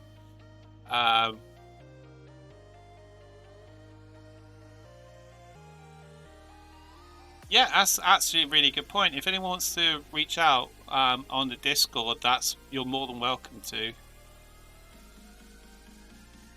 Okay, that's excellent. Okay, right. So we are going to now put some animation on the ghost,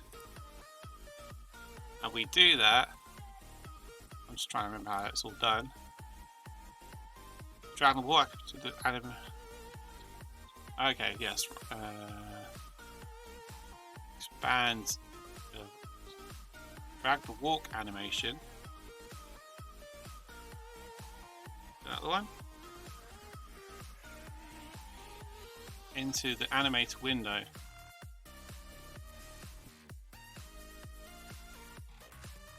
Component. Oh, animator controller, of course, of course. So window, animator. We need to make sure we have the ghost linked, so we've got to do that again. Animation, animator. Where it still shows gargoyle idle Shouldn't be idle. This should be for the ghost. Let's close that tab for a second. Now, is it for the full ghost, or is it? It might be for the full ghost. So, with the ghost highlighted, Windows, Animations, Animator. There we go. There we go. Weirdly, it's got nothing there. Okay. Let's try that again. Let's close that tab for a second. Let's just check if it is this one. Just double checking this. Because there should be an idle. There's no idle. Double click. Okay. Just go back up a second. Right. So Animate Ghost. The Project Window Animators folder. Right click on it. And right click on it. In the context menu, collect an animate controller. Great. Animate controller. Okay. Call it Ghost. Aha! Here we go. That's what I was expecting. Name the ghost Doug. Oh, I can have a quick look now. Hold on. Let's have a read. Oh, I love it. I love it.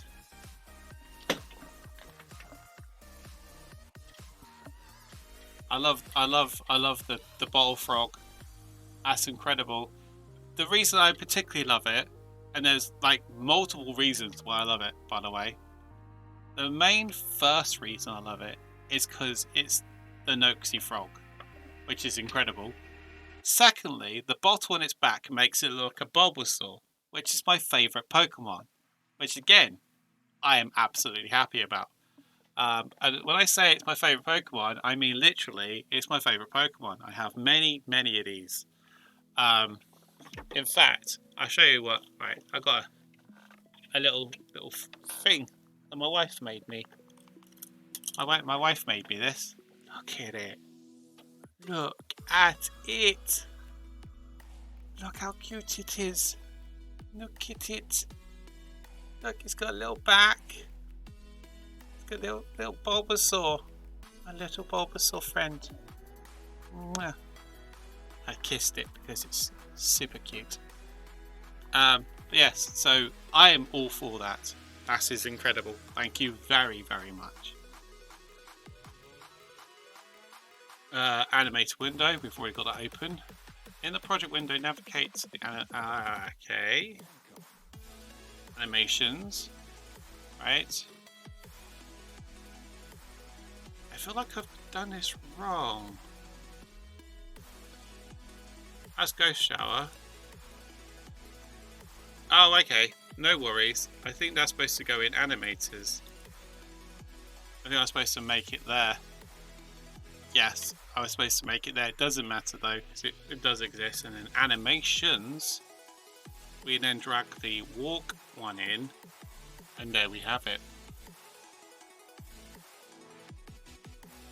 It's for the Bubble Glup Marsh after the boss in the arena area. That is perfect for me. A little marsh for my little character. That is so cool. Thank you so much. I really appreciate that. That's made my day. I mean, granted, talking to elves also made my day, but I feel like the day has been elevated even more so as a great day because of this right now.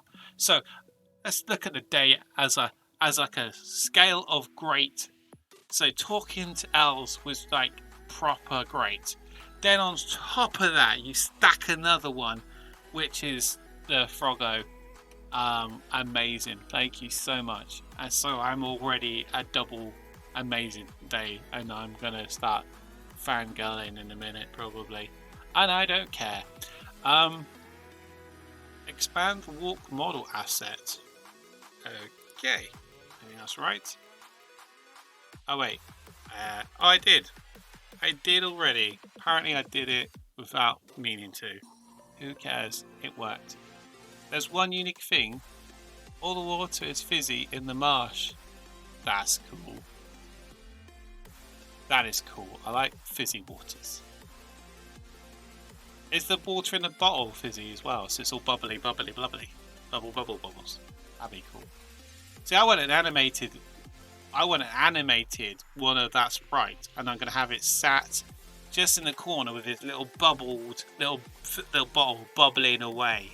That'd be cool. And it just sort of, it's sort of like they'll end up nodding, where it's like sat there patiently.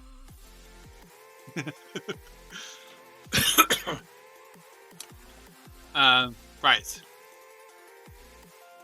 In hierarchy, the ghost game object. Yep. Is that right? Just double check. Oh, where's the controllers there?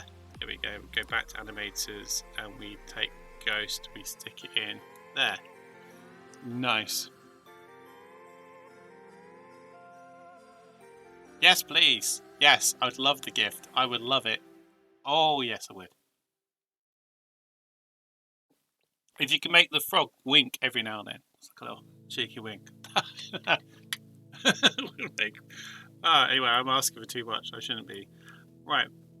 So we should be done. The controller property, which I have done. Done. And save. And save. Save. Add a collider to the ghost. Oh, this is where we're going to give it a body. So we now go back to scene. Press F to zoom into the ghost. At the moment, it's kind of boxed out because of the fact it's in the world. So what we're going to do next is add a capsule collider. So go physics, capsule collider. Make sure it's a capsule collider, not the 2D one, because as we mentioned before, this is in a 3D space, and a 2D collider will not work as expected or well enough for what we're trying to do. We want to center it, but slightly raise it a bit. So in the center here, we're going to change its Y to 0.6, which lifts it from the floor slightly. Its radius is going to be 0.25, and its height is 1.2, so not a lot different. But it sort of is the full body. It was weird because like the hands don't have it, but I don't think that's a big a deal. I don't think it's a big a deal at all. No, okay. I kind of want to turn off. No, I want to turn off the view that we have. I don't know. There's this weird fogging. I was just thinking, oh wait, it might be this. No. No. I don't know. I'll come back to it. It's there. We'll look now. We'll look now. We'll look now. Yes. Oh, that is perfect.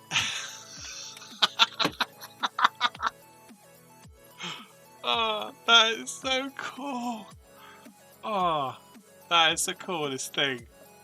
That is so cool. Oh, I really want to put that on my stream somewhere now. Oh, that's wonderful. Thank you so much. That makes me teary-eyed. Oh, I saw the cook moving. I saw it. Oh, that's so cool. Ah, that's great. It does. Yeah, I saw it. That's so cool. I want to share it. Hold on, I'll just quickly share this with the stream. Apologies about it being my Discord, but honestly, look at it. Oh, that's so perfect. Oh, I'm just so chuffed. I am literally like so chuffed. Ah. Thank you so much, Indie64. That's so amazing. Oh. Anyway, yeah. Before I lose my ability to talk through getting emotional, Thank you. Yeah. You also need a rigid body because it's moving. You need to be careful with the settings for this. A collision with John Lemon shouldn't cause any movement in the ghost. You can avoid movement by enabling all the constraints for the position and rotation, but there's an easier approach is to set it rigid body as kinematic. Sorry. In expect to find rigid Pokemon and enable it as kinematic. So we want rigid body, which is this one, and we set it as kinematic.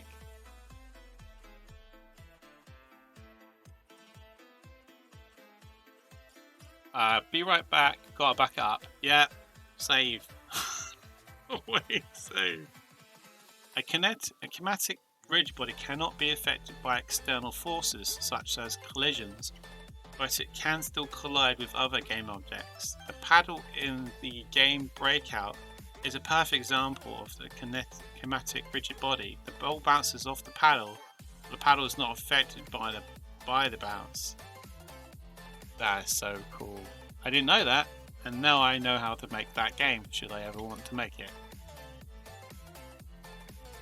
And for those who don't know what that game is, Breakout is like an arcade style game where you have a platform that moves across the bottom of the screen, and a ball bounces off the paddle to break the squares or blocks at the top. And the idea to clear the level, to clear the game, you clear all of the blocks. And then some of the blocks have power-ups, which like either add more balls or make them stronger. It's one of those games that I have spent a lot of time playing in my past. I love Breakout. Love it. What am I doing? I'm zooming in somehow. Yes. Right, so save changes to the prefab, which we've just done. On the project window, open the Assets Prefabs folder. Oh, we've already done that. Yep. In a hierarchy, find a point of view game object. Okay. Point of view. Oh, as a child, as a gargoyle. There it is. In the Expect window, click Open the Prefab button. Oh, okay, yep.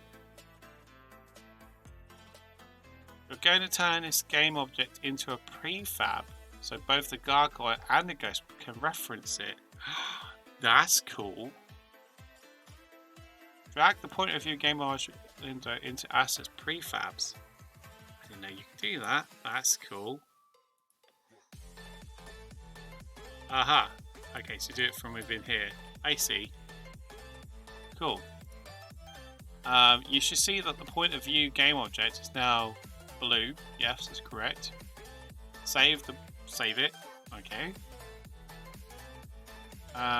Drag the point of view prefab into the ghost game object in the hierarchy window. So go back to ghost, back into there. And we want to just drag this point of view one into there. So it now sits in that. It should just have that weird, like, bubble, shouldn't it? Yes, it does. It is. See? Now the ghost has point of view, you can use all of its functionality. There are a couple adjustments to make so the point of view works properly for this enemy though. The gargoyle is taller than the ghost and looks down, while the ghost will need to look straight forward. In the hierarchy window, select point of view game object, like so. In the inspector, find a transform component and set it to the following. Position 0.75. And the rotation is 0. Okay. Now your ghost is set up as a server. You can also change the point of view prefab to update both enemies in your game. if you ever need to do this. I will save this. That's so cool. Set up a nav mesh agent component. Now you're ready to set up the ghost so that it can move around your game environment. You're going to use two components to do this. A nav mesh agent will allow the ghost to find paths around the nav mesh you baked in the environmental tutorial. A script which tells the nav mesh agent where the ghost should go. Let's start by creating a nav mesh agent. In Inspector, add a nav mesh agent component to the ghost game object. Which I think is that one? I don't know. I'm just going to assume I'm right in this one. And we want the nav mesh. Now, because I don't know, I can't know where it is as such, I'm just going to add it. Or find it and then add it that way. It's probably going to be easier for me in the long run. You will mostly be able to use the default settings for this component, but there are a few things that you need to adjust. In the scene view, you should see a cylinder representation of the nav mesh around it. Yes, we do. There is a little big. This is a little big. Can't read. In Inspector, change the radius property of the nav mesh to 0.25. The radius to 0.25 makes it a bit thinner. The agent height is also a bit taller than the ghost, but since the environment does not have a ceiling, this won't matter. Change the speed property of the nav mesh agent component to 1.5. So speed to 1.5. The default speed of 3.5 per second is pretty fast for a ghost and will make your game a little too difficult. Change the stopping distance property of the nav mesh agent component to 0.2. You don't need too much precision in how close the waypoints to the ghosts get, so can increase the distance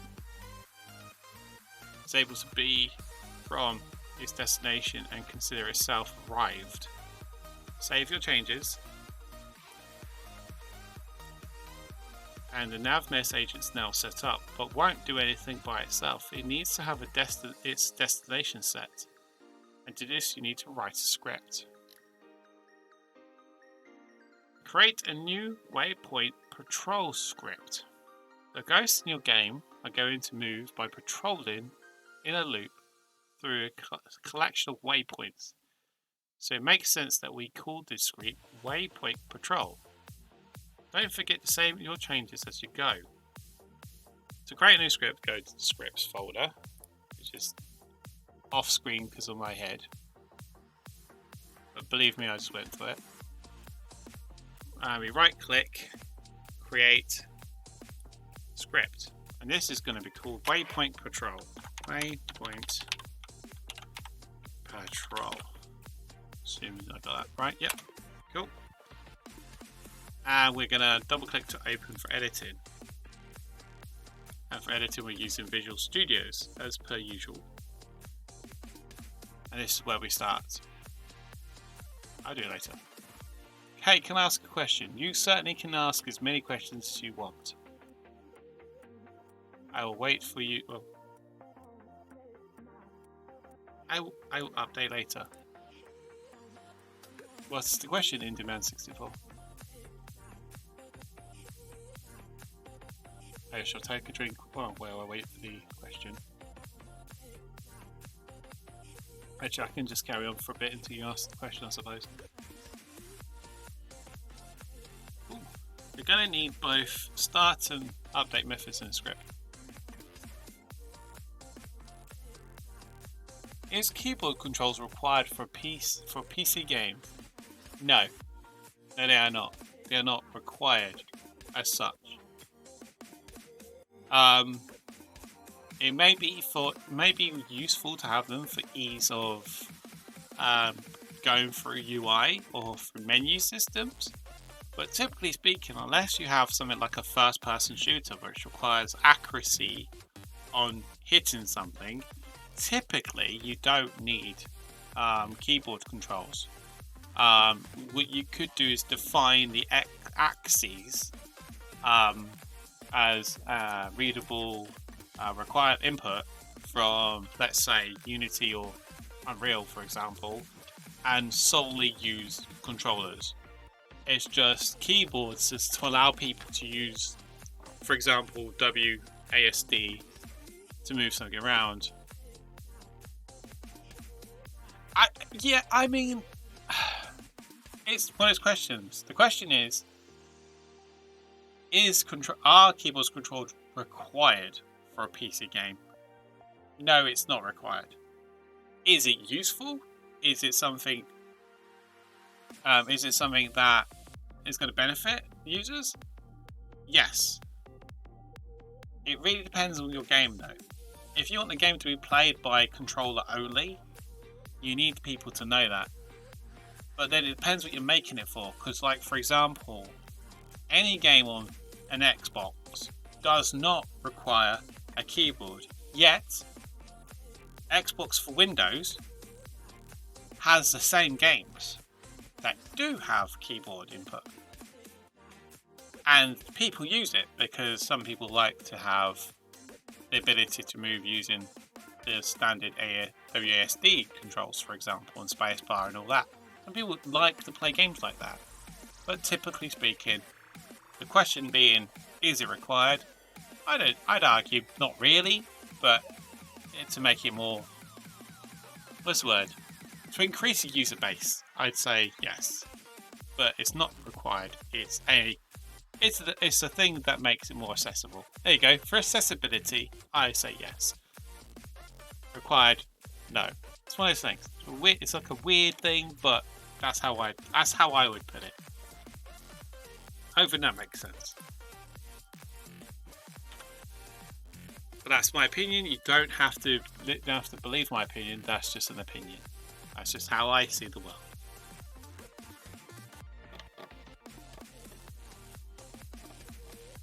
When I program basic movement, when there's no controller plugged in, the keyboard does nothing. For your game that you're making, is it Unity you're building it on, or is it another engine? Out of interest, because it could be that you've not mapped what is read as a particular direction, or in this case, axes. In most 2D games, you're going to be typically working on a 2D plane. Game maker. Okay. So what I would say is probably what's happening here. You have the x-axis and the y-axis, which is where you're controlling direction from.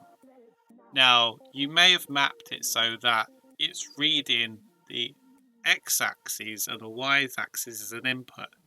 And typically, when you look at a controller will output to the PC X and Y axis, because that's how the sticks and the D-pad work. They're sending a signal of this is moving on an X axis or the Y axis, for example. But of course, that's not how it works for the keyboard. The keyboard would require a key input. So what you'd have to do is define the key inputs on those two planes of movement. So to move up and down, you could have it so the axis of X work on the up and down arrow keys, or the W and S keys, and then you would have to define that.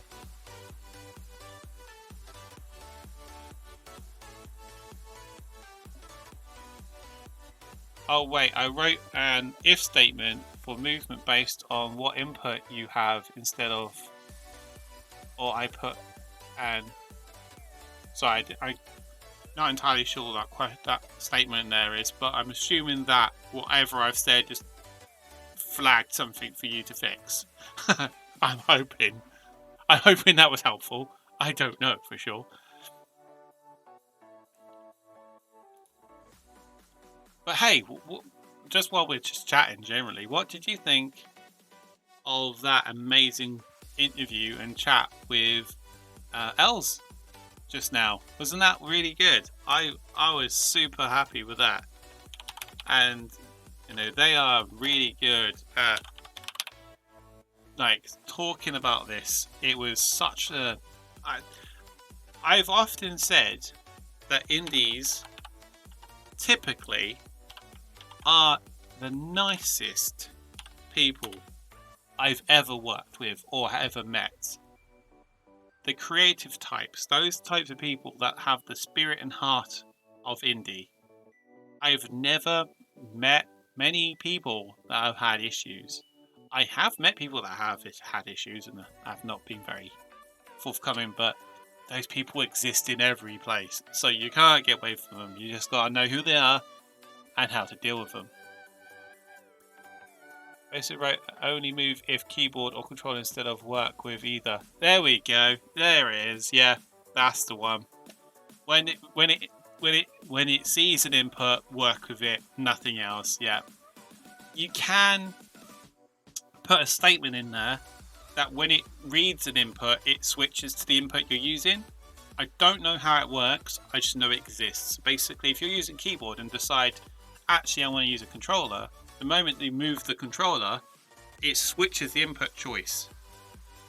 And in fact, a lot of the UIs in these types of games change the icons visible on the screen to represent the input that you're using, so you know you've changed the input.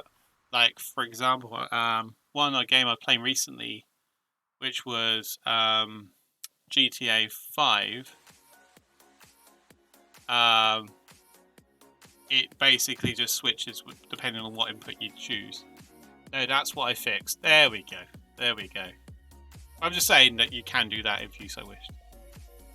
Great interview. Thank you very much. I really appreciate the positive feedback on the interview there. I love chatting to people. No doubt you probably already noticed that about me. I'm very much a chatter. I won't lie. And it's hard to explain this. I wasn't very good at that to begin with when I started streaming, etc. Because I hadn't quite found what I enjoyed when I did streaming. I wanted to be a streamer and a personality and all the rest of it, and it didn't work because that's not who I am. That's not my style. That's not my personality. I'm more of a down-to-earth, kind of chilled out, more interesting, and I am quite funny and entertaining, I like to believe. I mean, I may not be, I don't know for sure, but I like to believe that I am. But I like to just chat to people and have good conversations, and also to explore people. And if that was a good interview and you like that, I am absolutely over the moon. And what I'll be doing is I'm going to highlight that interview, and I'm going to upload it to YouTube as its own interview and chat, so people can just watch that particular part of the show instead of having to watch the entire. I mean, I might as well. I don't know how I'm going to do it, but I could upload the whole thing. But it's kind of good that we have a specific section of the chat. I didn't know if it was too long, but I kind of wanted to give a good couple of hours or to sort of talk it through and to kind of focus and highlight that. So hopefully that came across really well timed, and that we covered some good points, and that questions were asked and answered effectively. As long as I'm doing that, I'm happy. But obviously I don't know for sure. I can only hope that I did it. So we are currently bringing in the Unity Engine's AI. Wasn't too long for me, though I did join part way through. I don't remember. I know we started at 7, and I think we ended about 10. No, we didn't start at 7. Sorry, I started at 9, you nutter. Was it 10? Half 10? So about an hour and a half chat, I think. I don't know for sure. to be truthful. I can't remember. But it definitely was a really good chat. Yeah, I think it was an hour and a half. Yeah, my brain was kind of going, yeah, because I wanted it to be half the show. Does that make sense? I'm thinking if the interview can be half the show, and then for the second half, the game dev stuff. That way, it breaks it up nicely. Two nice chunks of content to talk about and go through. That was my plan. Whether or not I did it, I'm not sure. Can I show you one more thing?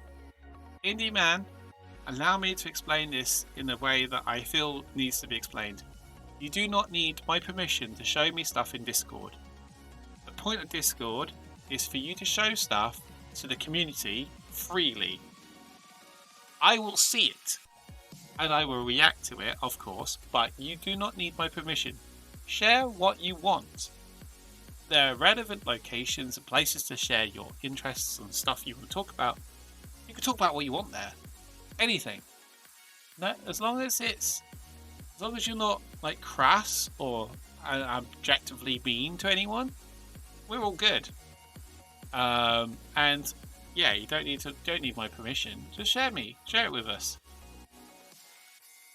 We have a whole community of people that would be absolutely happy to look at what you're talking about and sharing. Absolutely. Above the start method. Oh yeah, because it's got to be. We're basically referring to something or putting something into action. We're making a public reference, which means we can edit it outside of this script, but also means other like scripts can refer to this as well. Nav mesh agent. Nav mesh agent. I didn't put. Yeah. Nope. Agent. I'm gonna put the V in. Capital nav, maybe. It's there. I just never want to be rude. There is, again, you do not need to worry about that. I personally, let's just quickly switch sources, because I feel that this is something I kind of want to make this a real kind of like poignant moment. Just to say this to everyone watching, to anyone who watches this, at any point in the time, I might even try and put this into my trailer. I don't know how I'm going to put this. The Discord is there to make a community of people with similar interests or to share what you are interested in. There are segments, there's like sections, channels specifically there for you to share your interest in. If you share something in there, it doesn't make you rude. It doesn't mean people are going to see it and react to it if they choose to do so. It's not a reflection on you as a person or them as a person. It's all about being a community of people with similar interests. If you want to share something in the Discord, by all means do it. And if I see it and I react to it, it's great. If other people see it and react to it, even better. But by allowing yourself the opportunity to share what you're interested in and to share anything you want to say, gives them the opportunity to share back. And that is what builds a community. And that is what I would like to achieve. So with your help, as long as we do that, I think this is going to be a community that we're all going to cherish and enjoy. Good? Good. There we go. Thought I said it eloquently enough. Whether or not I did, I don't know. Okay, so next we need to set the waypoints that the ghost should patrol. A nav mesh destination is a vector 3 position in the world space, but if you made the waypoints vector 3, you would have to manually select all the positions and hope the number you use are accurate.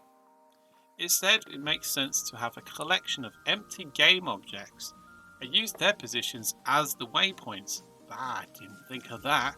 That's actually a really good idea.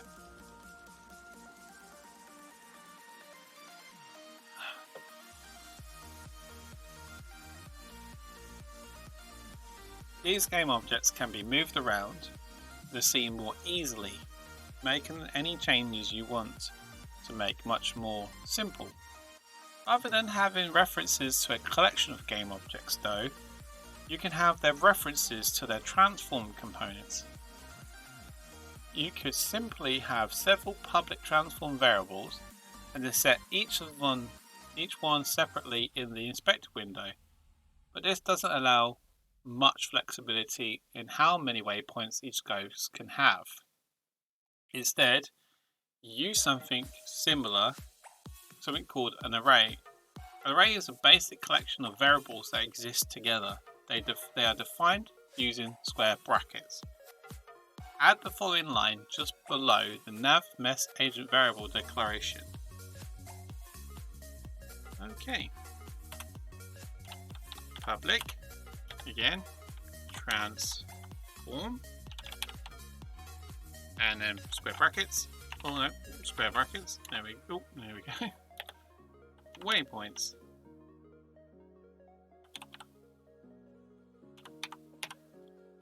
And there we have it.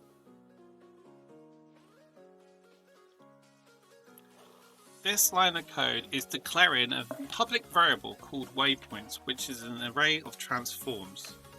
Next, add a line to your start method to set the initial destination of the nav mess agent. So nav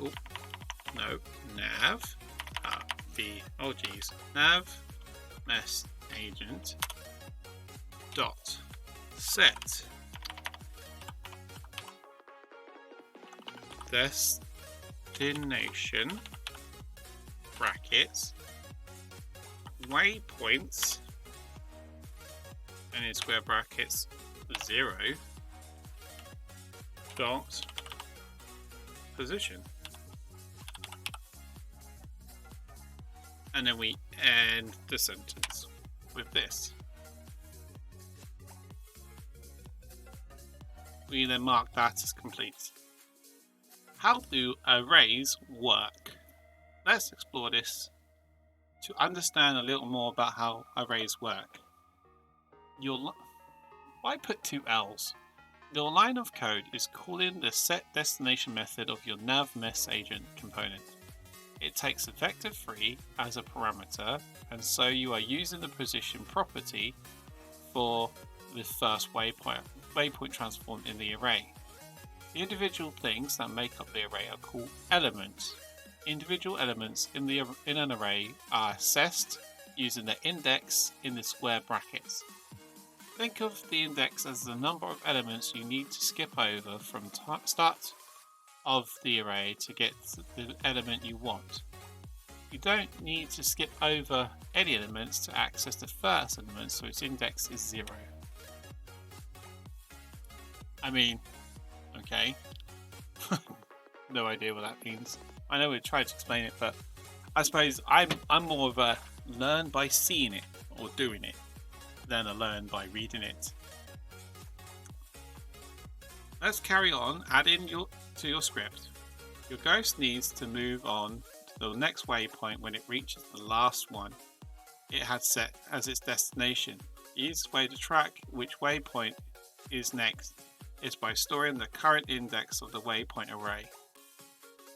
Below the waypoint array declaration, add the following code.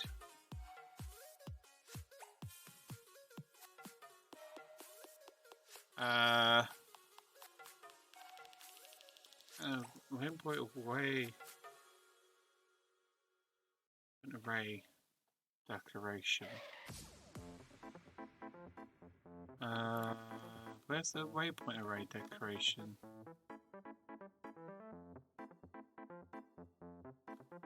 I don't remember what that is.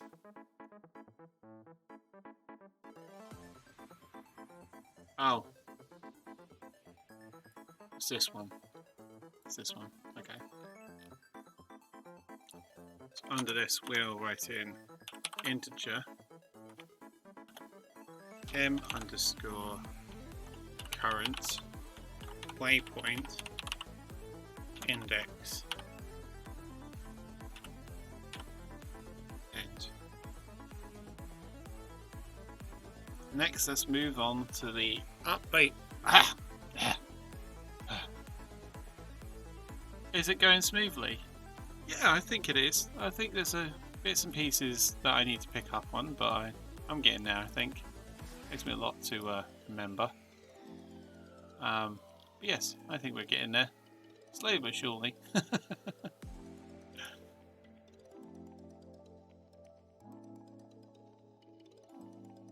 Right. Next, let's move on to the update method so you can use this index. In the update method, you need to perform a check. You want to know if the NavMesh agent has arrived at its destination. A neat way to check this is to see whether the remaining distance to the destination is less than the stopping distance you set in the inspector window earlier. Add the following statement in the update method. So if brackets NavMesh agent dot remaining distance is greater than NavMesh agent dot stopping distance, and then we put the return and put the brackets in. This if statement is going to have an effect on what the if statement basically is declaring. Now you need to update the current index. You know, I'm thinking of a cool thing in my game. Want to know? Always. Always want to know. Do tell. Now you need to update the current index and use it to set the NavMesh agent's destination to this. You'll use a new operator called remind operator, which is represented by a percentage character %. Add a function to the if statement. Okay, m underscore current waypoint index equals brackets m current waypoint index plus 1, and we say percentage. I think it needs to be separated, but I'm not entirely sure. Waypoints dot length.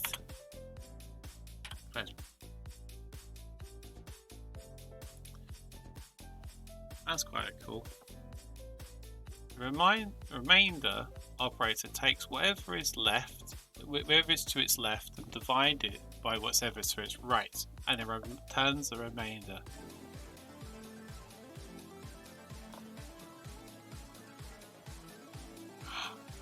That is actually really cool.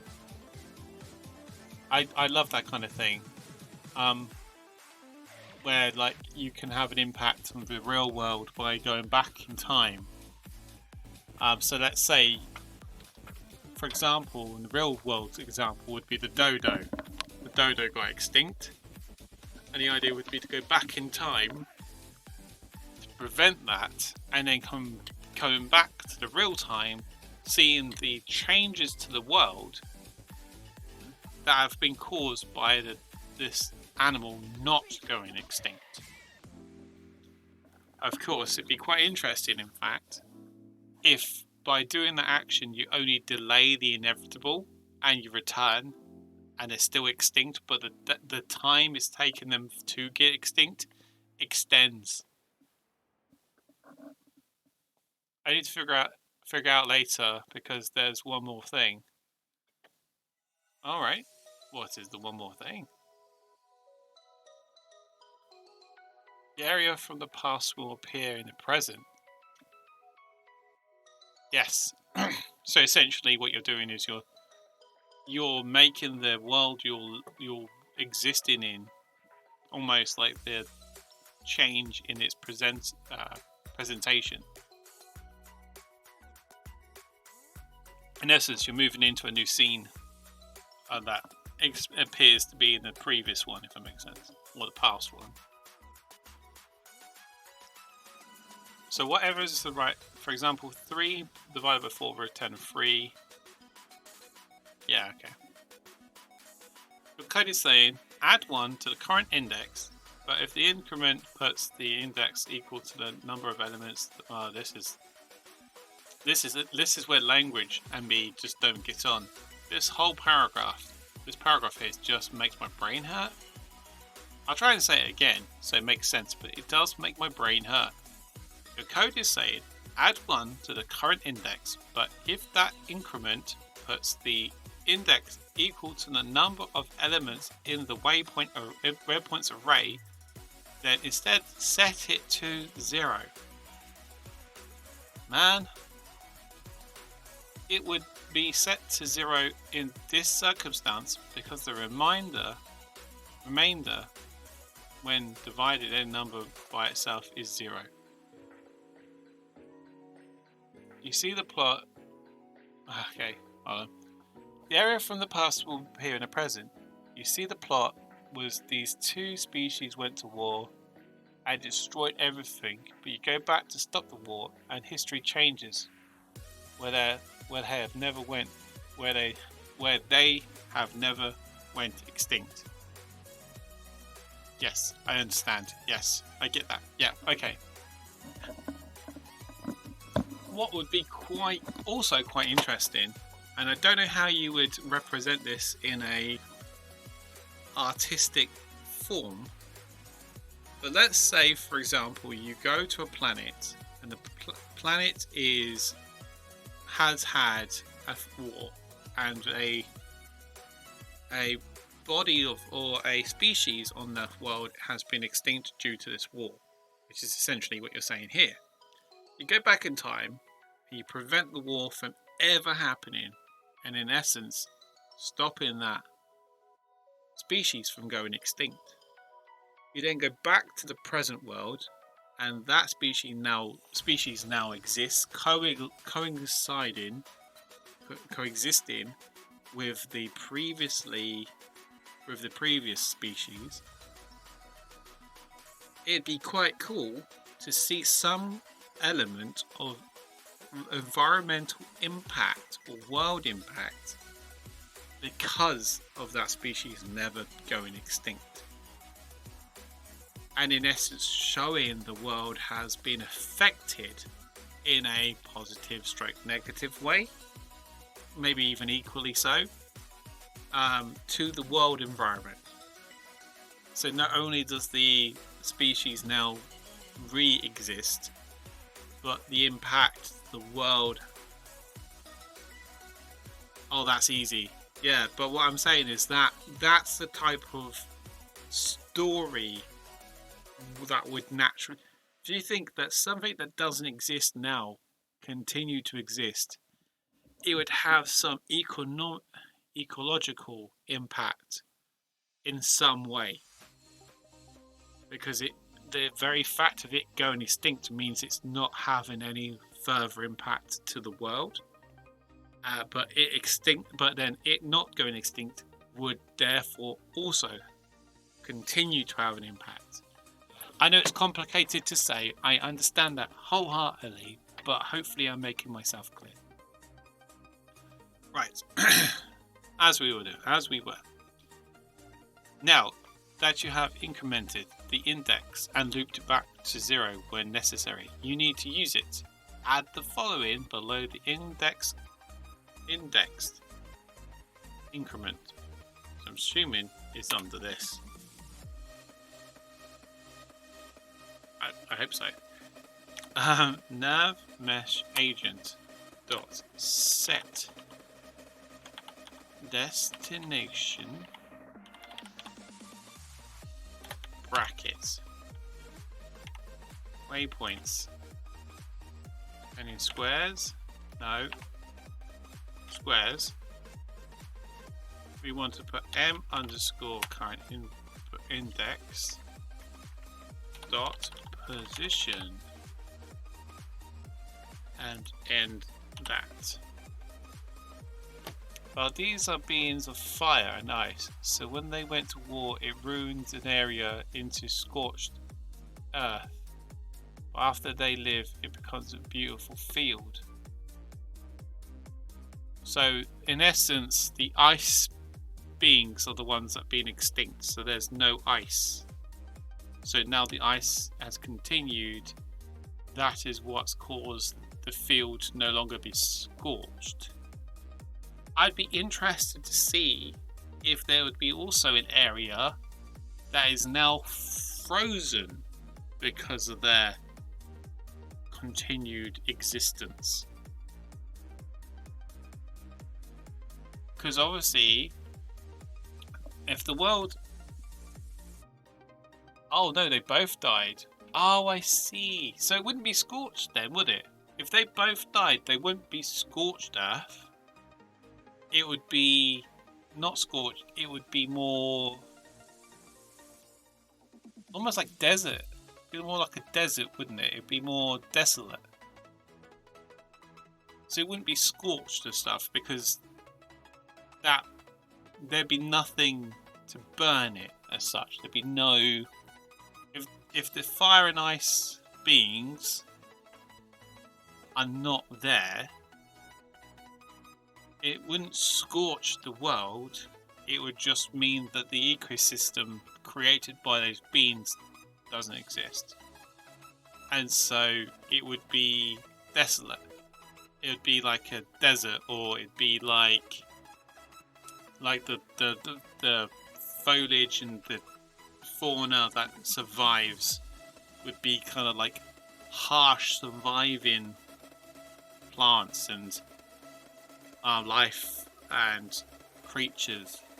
It would, because there would be no sustainable ecosystem.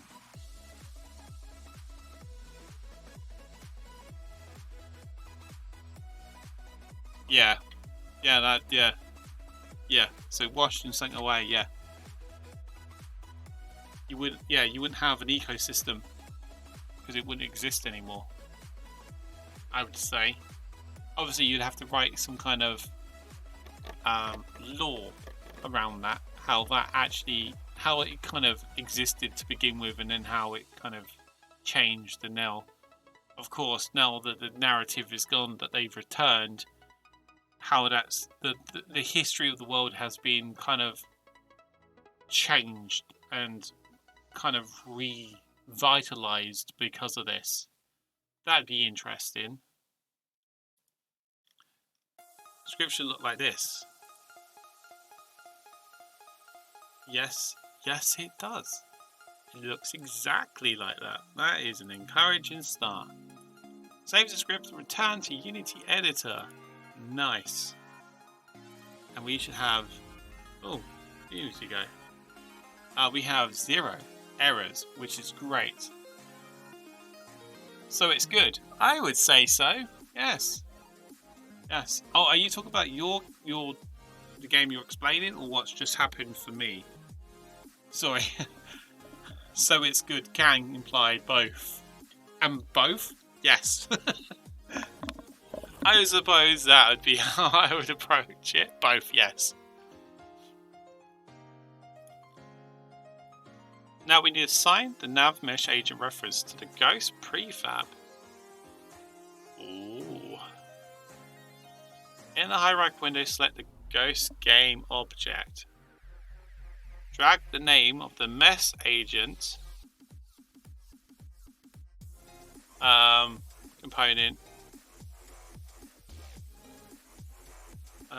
What? I don't have the patrol script, so I got to apply the Waypoint patrol script to said ghost. So now when I go to ghost, I have this. So we need to drag this down to the nav mesh and save. I'm assuming. Explanation. Oh, I gotta go to work tomorrow. The explanation is fine. Yeah, I'd be interested to see. I'd be interested to see the kind of how that develops in the world and the visibility of it all and the kind of lore. But yes, I like the direction you're going with that. And of course, thank you very much for being around tonight, Indy.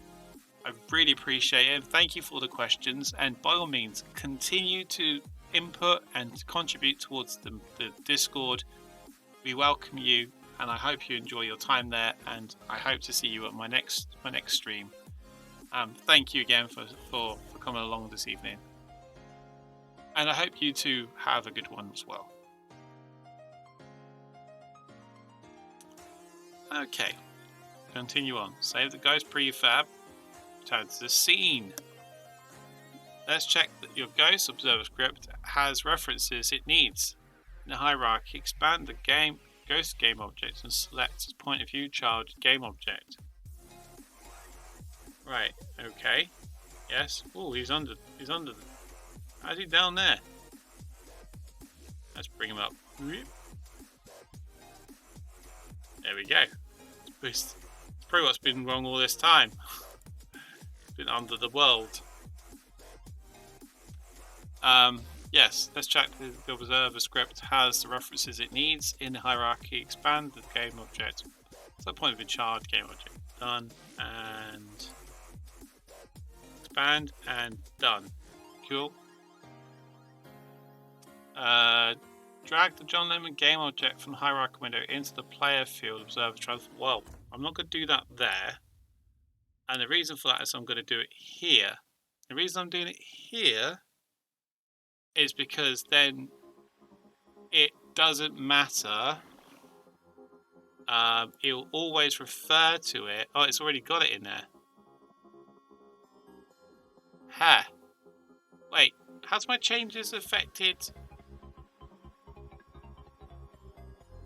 Has my changes affected the gargoyle's point of view? No, still looks like it's tilted down. It's interesting because it's telling me to bring John Lemon again. So I thought we've already done that. We did that before. In the observer script, right? Yeah, we've done that. Oh, wait. Oh, I know why they're telling us to do it again.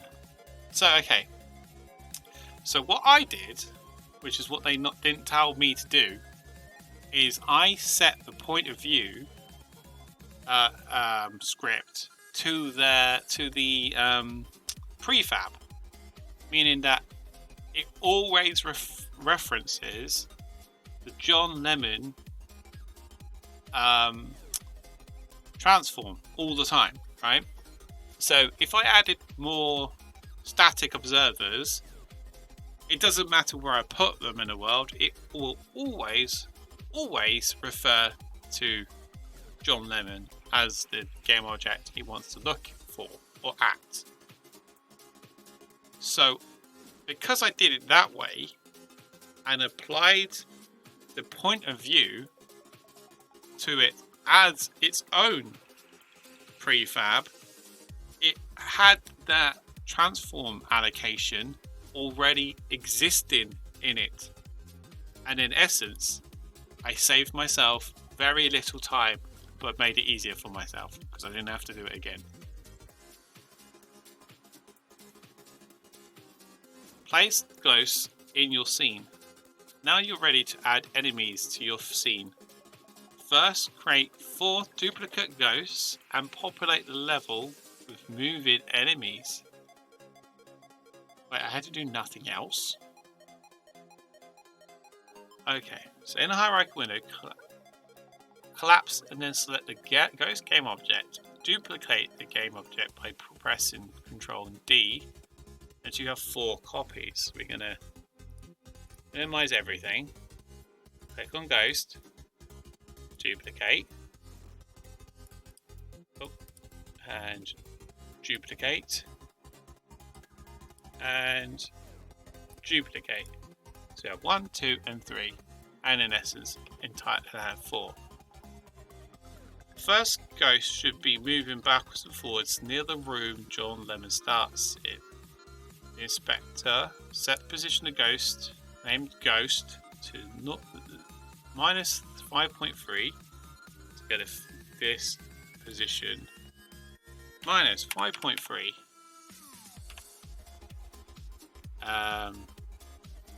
Then 0. Then minus 3.1. Cool. Ghost 1 is 1.5, 0 and 4. Ghost 2, 3.2, 0 and 6.5. And Ghost 3, final Ghost, 7.4, 0 and minus 3. Oh, no, I didn't say that, did I? Right, so now if we zoom out of it and then go forward, go forward up here and then swing down.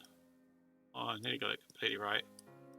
We should see the ghost in that room, ghost here, ghost here, ghost here. See the ghosties? They're here, here, here, and here. Now that you've ghost positions, you need to make their positions their way. Now that you have the ghost positions, you need to make and position their waypoints. Okay, I got confused there. I thought I was saying like their first positions were the waypoints. My brain was like, what?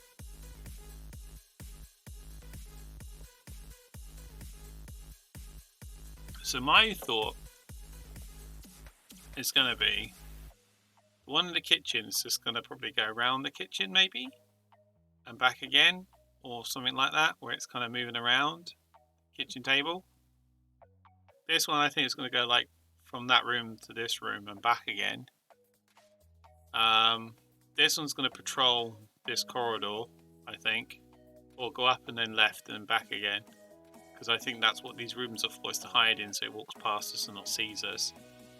And the last one is, I think, is going to come like out of the room and back in. I think is what I'm thinking here. Obviously, I don't know for sure, but that's what my gut is telling me right now. These ones, that feels like the natural kind of flow of these ghosties, but we'll find out in a minute. So the waypoints just need to be empty game objects. Since you're only using their transform components and all game objects have a transform, to be as efficient as possible, you're going to create all waypoints and then position and assign them. To set up and assign the waypoints, in a hierarchy window, click on the create button and select create empty, like so. Now we're going to duplicate it to create 10 of these game objects. So basically we're going to duplicate. How do I duplicate this? What happens then? Okay, so we can go Control D until it says 9, basically, which we now have. We have 1 to 10, obviously, because of the way the number system works. It says nothing to 9. Still the same though. In the hierarchy, select the ghost game object, like so. In the inspector, scroll down until waypoint patrol component is visible. I'm assuming you mean the script. Drag the waypoint game object from the hierarchy into the name of the waypoints field to add it to the array. Okay, so game object into this, adds it here. Okay, that worked. Drag waypoint 1 into the name of the waypoint field to add it to the array as well. So 1. So we have game object and game object 1. Waypoint and waypoint 1. Oh, we didn't change the name to get to waypoint. Oh, damn. I know what we'll do. We'll just do waypoint. Oh dear. Whoopsie. Oh, I do. I just copy this word. And I'll just go through painstakingly, just changing that one. False. What? False? Waypoint then. 1. And then we go and do this to delete these because we haven't assigned them to anything yet. And then we just duplicate as we've done it already perfectly fine. Why does that happen? Oh, it's because I took that as it. I see. I see. Go back to the ghost. Okay, waypoint 1. See, I did it right first time. What are you talking about for? I don't think you'd know what you're saying right now. Anyway. Okay, so what we're going to do is in expect to set the position of waypoint position to minus 5.3, 0, and 6.7. Okay. And then waypoint 1 to minus 5.5, 0, and minus 4.5. Okay, so waypoint 1 is there. Waypoint is there. Oh, not. I didn't get that too wrong, did I? I said it's going to be that one to this. I thought it was going to be this. I was right. I feel validated in my thought process of that there. So waypoint 2. Waypoint 2 is going to be 1.2, 0, and 7.7. I don't care. I will go and put them on in a minute. 0.9. No. Try again. 0.9. 0. Why did that not go 0.9? 0. And minus 3.5. Okay. And they are going to be applied to the second ghost. So that goes into... Wait. No. Gosh damn it. Duplicate to move it up so it's under 2. Go back. It's the same one as... Yeah, it is the same one. That's quite cool. I think. Yes. Okay, back to Ghost 1. We'll scroll down. I drag that into here. It's 2. Drag that into there, which is 3. And 3 is 0.9, 3.5. Peed off. I'm off to bed. Night night. Alright, mate. Night night. Thanks for stopping by and helping out. And thanks for the stream. Oh, no worries. I'm only like 2 minutes away from ending this anyway, so I'll probably get to the end of this particular segment before I get down to here, and then I'll be raiding anyway. So once this segment's done, we'll raid. So if you want to leave a lurk so we can take more people, I appreciate that, but I also understand if you can't. So thanks for stopping by and being involved. I hope you found it of interest and entertaining. Yeah, I'll look while I get ready for bed. Amazing. Thanks, Pjoff. Really appreciate it. Okay, so I'm just gonna do it properly this time because obviously I clearly messed it up by doing it my way because I break things. No. Goes to scroll down. That'll be 4 and 5.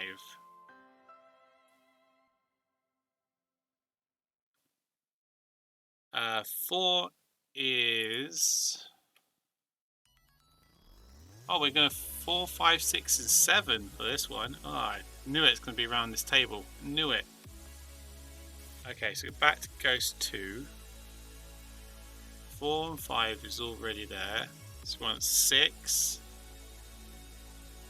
And you want 7. It's definitely going to be around the table. Bloody knew it. Bloody knew it.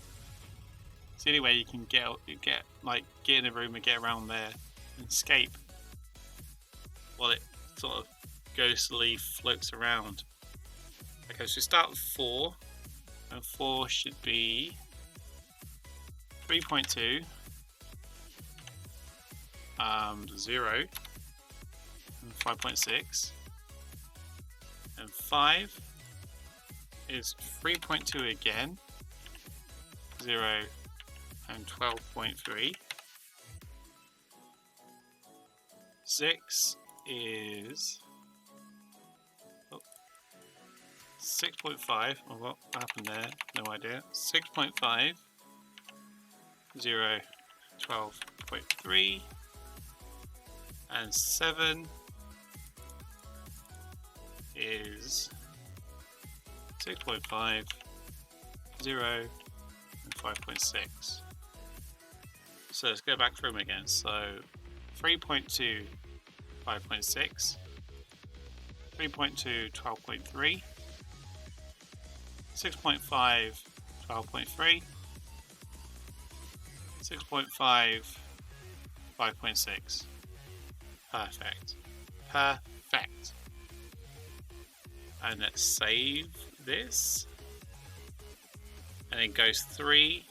I'll split the remaining 2 of 8 and 9. And their positions are 3.2, 0, and minus 5. And then this one is, why is it not highlighting? No idea. 7.4, 0, minus 2. And the ghosts are finished. Place gargoyles in your scene. Next, place 3 more gargoyles in your scene. Okay, so that's these ones. So we're going to do another duplicate and another duplicate. I don't know if it's, yeah, it's just 2, isn't it? 2 extra, yeah, cool. So gargoyle 1 position is going to be 2, 6, 0, and minus 8.5 with a rotation of Y30. Hey Buns! How are you this fine evening? I hope you're doing well. Welcome to the stream. Doing some game dev. I hope you're doing wonderful. Okay, next is Gargoyle 2. And that is going to be positioned at minus 4.8, 0, and 10.6.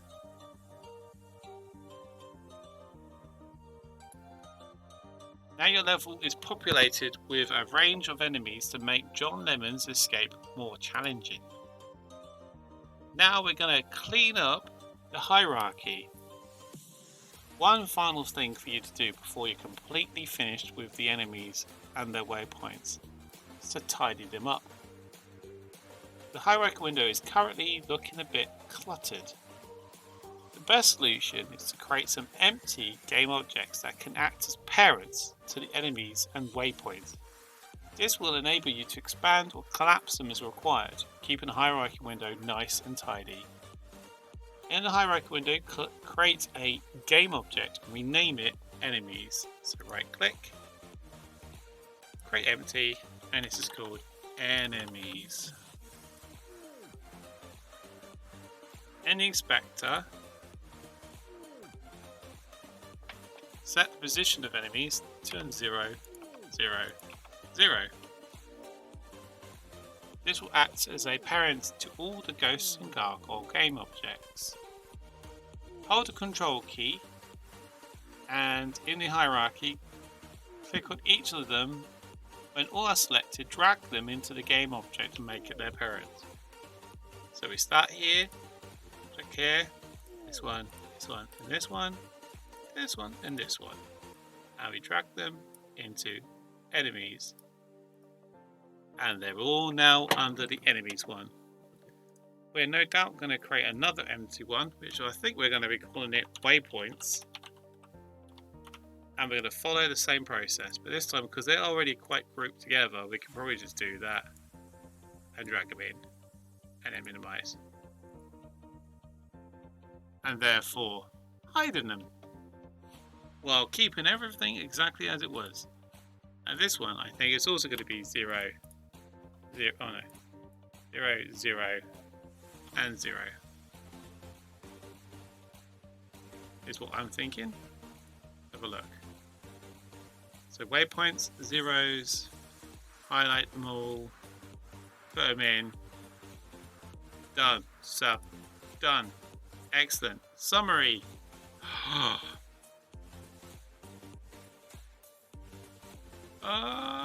Yeah. No. Right, so we're going to save. We're going to quickly pause the music. Go full screen. And we're going to press play. And we're going to have a little wander around. See what is happening. Alright. Weirdly, that ghost doesn't seem to be moving. And nor does that ghost seem to be moving. We definitely told it to move, right? Not moving from that spot. Okay, so let's pause it. Or stop it for a second. So for some reason, the ghost is not moving. Even though we've told it what to do.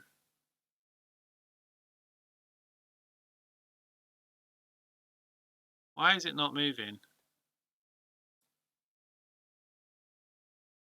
They're not moving. I assume they should be moving. Or at least headed to the next waypoint. So the ghost, this ghost, has this mesh with 2 waypoints. Right? Ghost 1. And its waypoints. Where's its waypoints?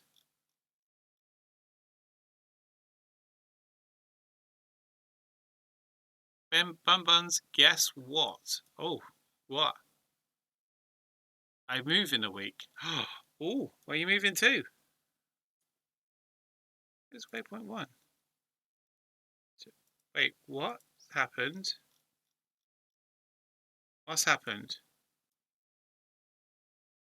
Why are the waypoints moved? All the waypoints have moved. How have they all moved? All the waypoints have moved. Emma, why is their waypoints all moved? I definitely set them right, didn't I? Noxie, you have more patience than me. I have an acceptable amount of patience. I wouldn't say I have more or less than anyone else. Right, we're gonna have to go through this again. I don't understand why this has failed. I don't know what I've done that's caused this to fail. All I've done is move them into this parent. All the positions have changed. That's frustrating. Oh, okay, minus 5.3, 0, 6.7,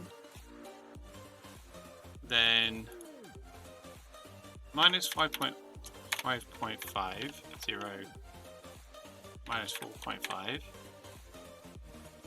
2 is 1.2, 0, 7.7.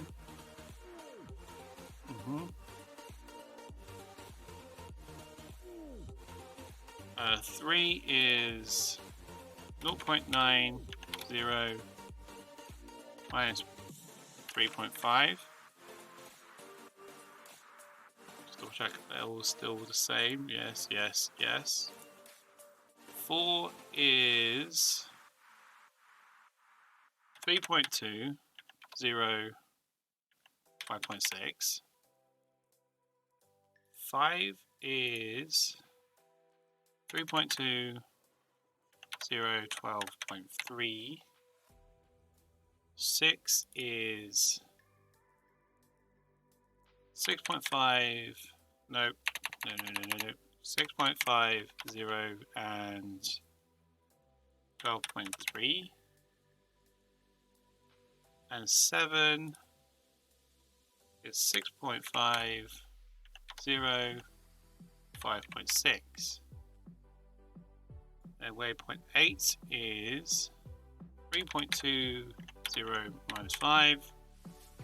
And waypoint 9 is 7.4, 0 minus 2. Don't understand why that went wrong.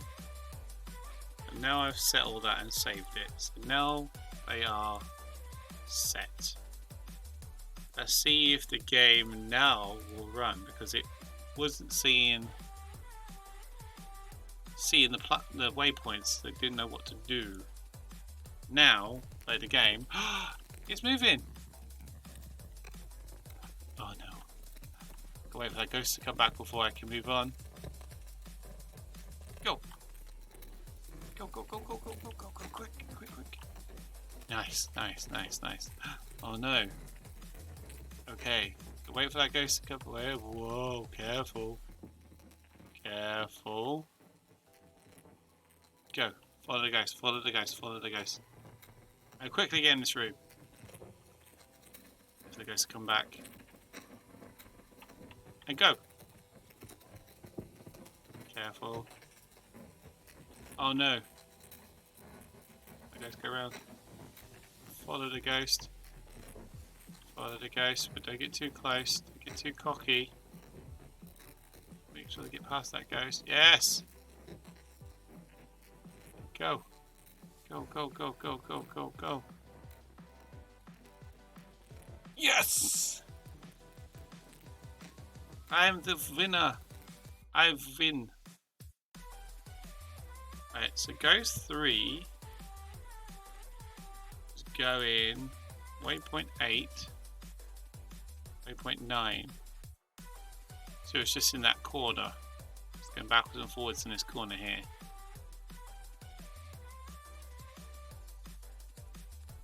Personally, I would have maybe moved this over this way a bit more. Just to make it a little bit more dangerous. I like go this way and then maybe a little bit this way.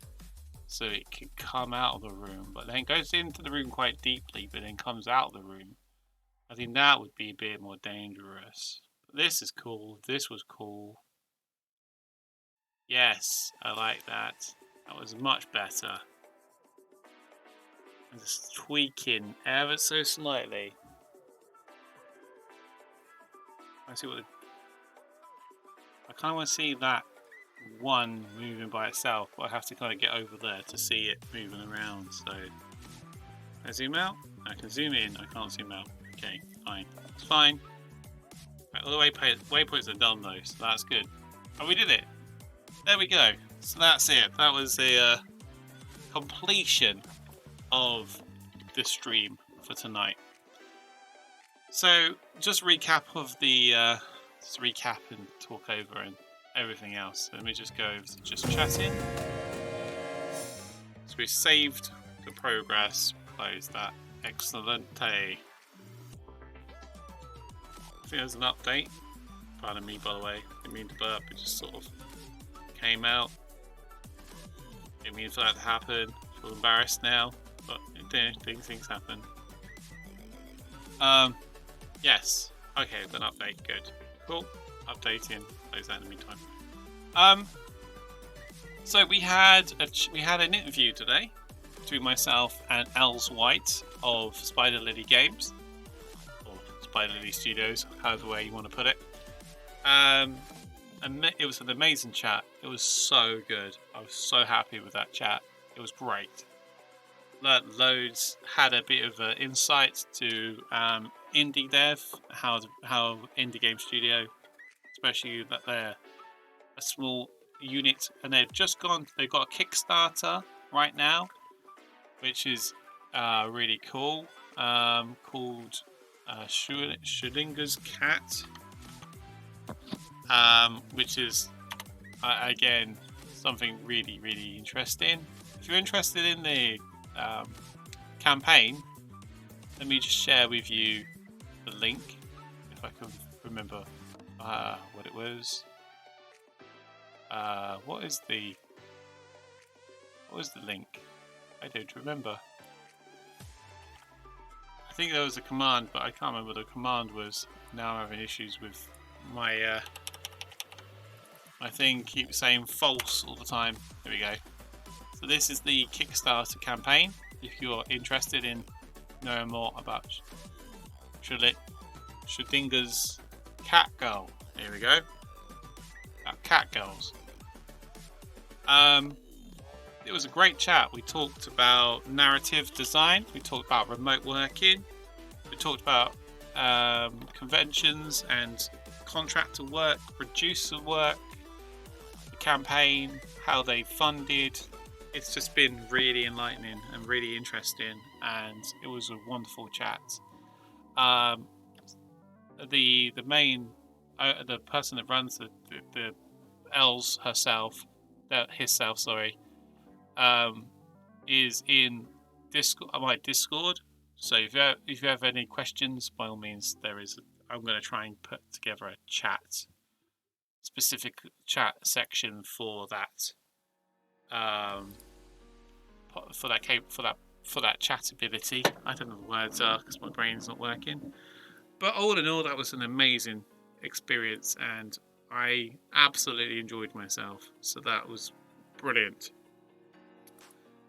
What we'll do now is raid somebody else, share the love, spread the love, and all that. And then I'll probably not long after that head off and go to sleep because I got sleep time to have. I need to go to bed. So let's try raiding somebody new that we haven't raided for a while. Assuming there's no one with any suggestions, I might raid an artist currently doing some art called Jenny Fufu. Currently at 158 followers. Doing a stream right now. So yeah, do it. Let's go and raid this person. Be nice to sort of spread the love. So let's do a raid.